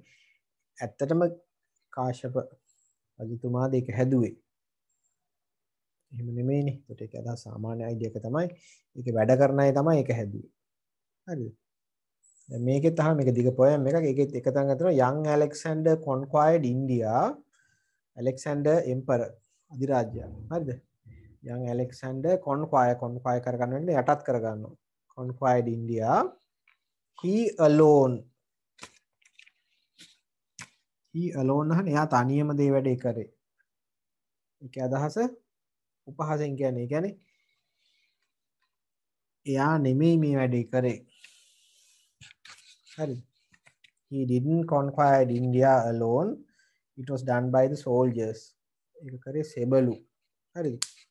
ඉතින් අන්නේ වගේ sarcasm උපහාසය sarcastic ideas උපහාසය අපි පාවිච්චි කරන්නේ ගොඩක් වෙලාවට සමච්චලට ලක් කරන්න අනිත් අය. මේක දෙපැත්තක් තියෙනවා. අපිට කෙනෙක්ව හදන්නත් පුළුවන් එකෙන් කෙනෙක්ට අපි කියන අපහාස කරන්න එහෙම කරන්නත් පුළුවන්. හරිද? ඉතින් ඒ වගේ දෙපැත්තක් තියෙනවා sarcasm කියන එකේ. අපි ටිකක් ඉස්සරහට යනකොට ඕක තව ඉගෙන ගන්න පුළුවන්. බලන්න sarcasm is a literary device that is meant to mock with often satirical or ironic remarks with the purpose of amusing or hurting someone or some section of the society simultaneously. Simultaneously කියන්නේ එකම වෙලාවට එකම වෙලාවට අපිට මේකෙන් රිද්දන්නත් පුළුවන් කෙනෙකුට. එහෙම නැත්නම් hina වෙලා එයාගේ හොඳ පැත්තට ඇති කරන්නත් පුළුවන්. ඒ කියන්නේ කෙනෙක්ව උපහාසයට ලක් කරාම එයා අපිට හොඳ පැත්තට ගන්නත් පුළුවන්. එහෙම නැත්නම් එයාට රිද්දන්නත් පුළුවන්. ඒ අදහස් දෙකම මේකේ කියනවා. එතකොට මතක තියාගන්න sarcasm කොහොම උපහාසය කියන්නේ. හරිද? ඒක කෙනෙක්ට අපි මොකක් හරි අඩුපාඩුවක් බලලා hina වෙනවා. හරි? ඒක තමයි sarcasm කියලා කියන්නේ. ඊළඟට ගොඩාක් ටෙක්නික්ස් කතා කරලා ඉවරයි දැන්. ඊළඟට මතක තියාගන්න ක්ලයිමැක්ස් ඇන්ටි ක්ලයිමැක්ස් කියන එක. ඒක ගොඩාක් අපිට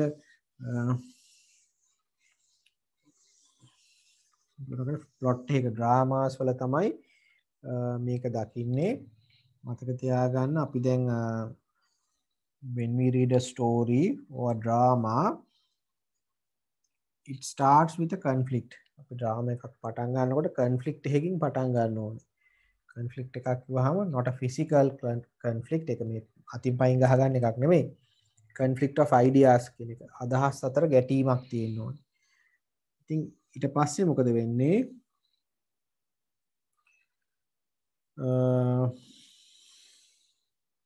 intensity එක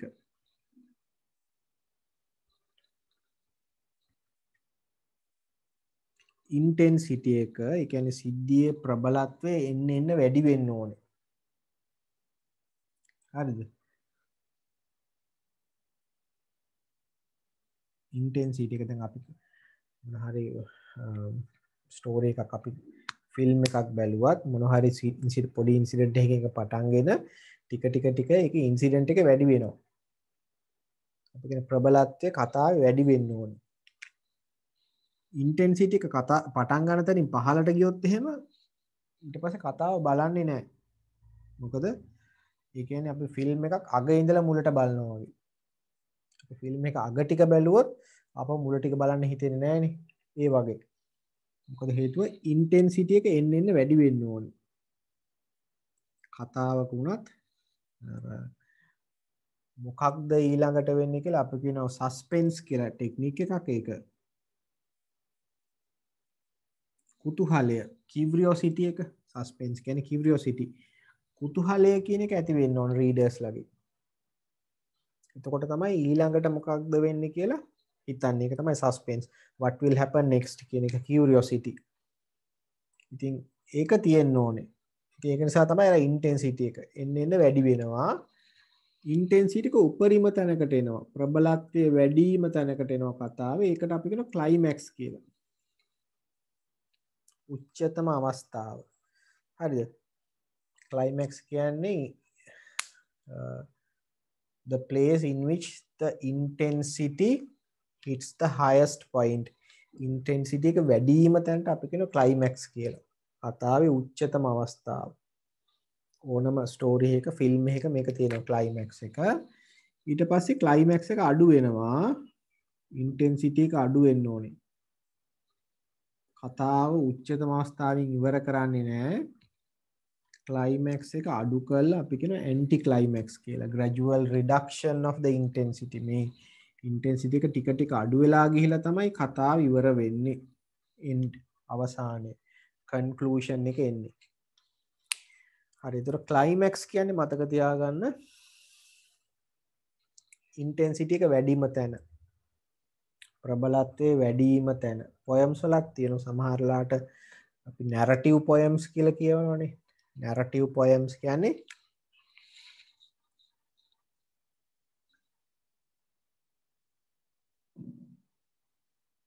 මේ පොයම් එකෙන් අපිට කතාවක් වගේ කියනවා. එතකොට ඒකෙත් මතක තියාගන්න ක්ලයිමැක්ස් එකක් උච්චතම අවස්ථාවක් තියෙනවා. ඊට පස්සේ ඉන්ටෙන්සිටි එක අඩු වෙනවා. ඒක තමයි ඇන්ටි ක්ලයිමැක්ස් කියලා කියන්නේ. හරිද? මොකද කතාව මෙතනින්ම ඉවර කරන්නේ නැහැ. ප්‍රබලත්වය ටිකක් අඩු වෙලා තමයි ඉවර වෙන්නේ. ඔයාලා ෆිල්ම් එකක්, ටෙලි ඩ්‍රාමා එකක්, ඩ්‍රාමා එකක් බැලුවත් මේ විදිහට තමයි ප්ලොට් එක අපි කියනවා කතාව යන්නේ මේ විදිහට තමයි. ඉන්ටෙන්සිටි එක වැඩි වෙන්න ඕනේ ටික ටික ක්ලයිමැක්ස් එකට ඇවිල්ලා අපෝ ඇන්ටි ක්ලයිමැක්ස් එකක්. ඒ කියන්නේ ඉන්ටෙන්සිටි එක ටිකක් අඩු වෙලා තමයි කන්ක්ලූෂන් එක අවසානයේ එන්නේ. හරිද? රයිට්. දැන් අපි අතට ටෙක්නික්ස් ගොඩාක් කතා කරා. තව අපිට දෙක තුනක් තියෙනවා කතා කරන්න පොඩි කොටස් දෙකක්. එතකොට ඒ කොටස් දෙක අපි ඊළඟ දවසේ කතා කරලා ඉවර කළ එකට පොඩි වෙලාවක් යන්නේ. ඉවර කළා ඉවර වෙලා අපි පටන් ගන්නවා පොයම් එක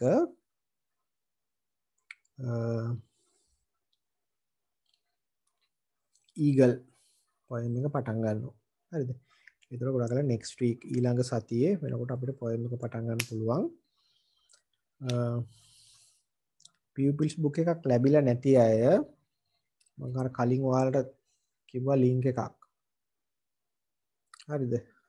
education publication department එකේ website එකකට ගිහිල්ලා website එකෙන් ඔයාලට poems ඔයාලගේ poems තියෙන ඔය anthology එක download කරන්න පුළුවන් PDF එක. ඒක download කරලා තියාගන්න. හරිද? poem එක කියවන්න poem එක කියවලා කීප සැරයක් කියවන්න. පොඩි poem එකක්නේ. lines 6යි තියෙන්නේ. ඒක කියවලා හරියට ස්ටඩි කරලා තියන්න. ඒතර ලේසි අපිට poem එක කරන්න පුළුවන්. අනිත් එක තමයි දැන් මම මේ Wednesday අපි මේ හවස කරන පන්තිය weekend එකේ දවසකට මාරු කරගන්න ඕන වෙලා තියෙනවා. මම එහෙමනොත් group එකට දානවා වෙලාවක්.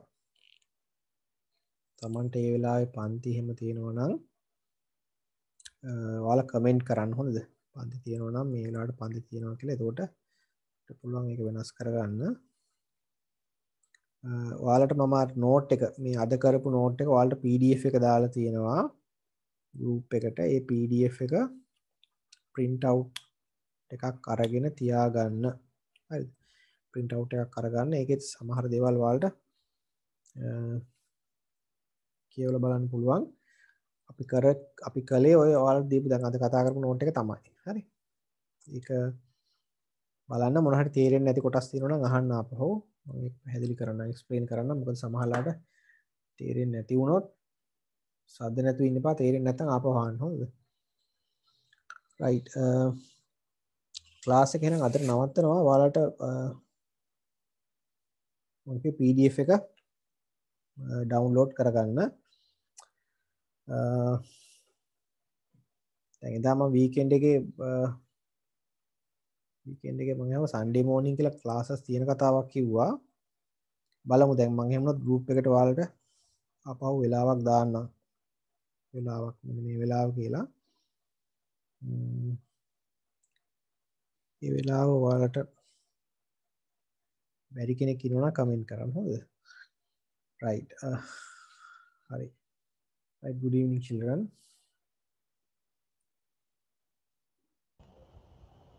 Good evening, sir. Good evening, sir. Thank you, sir.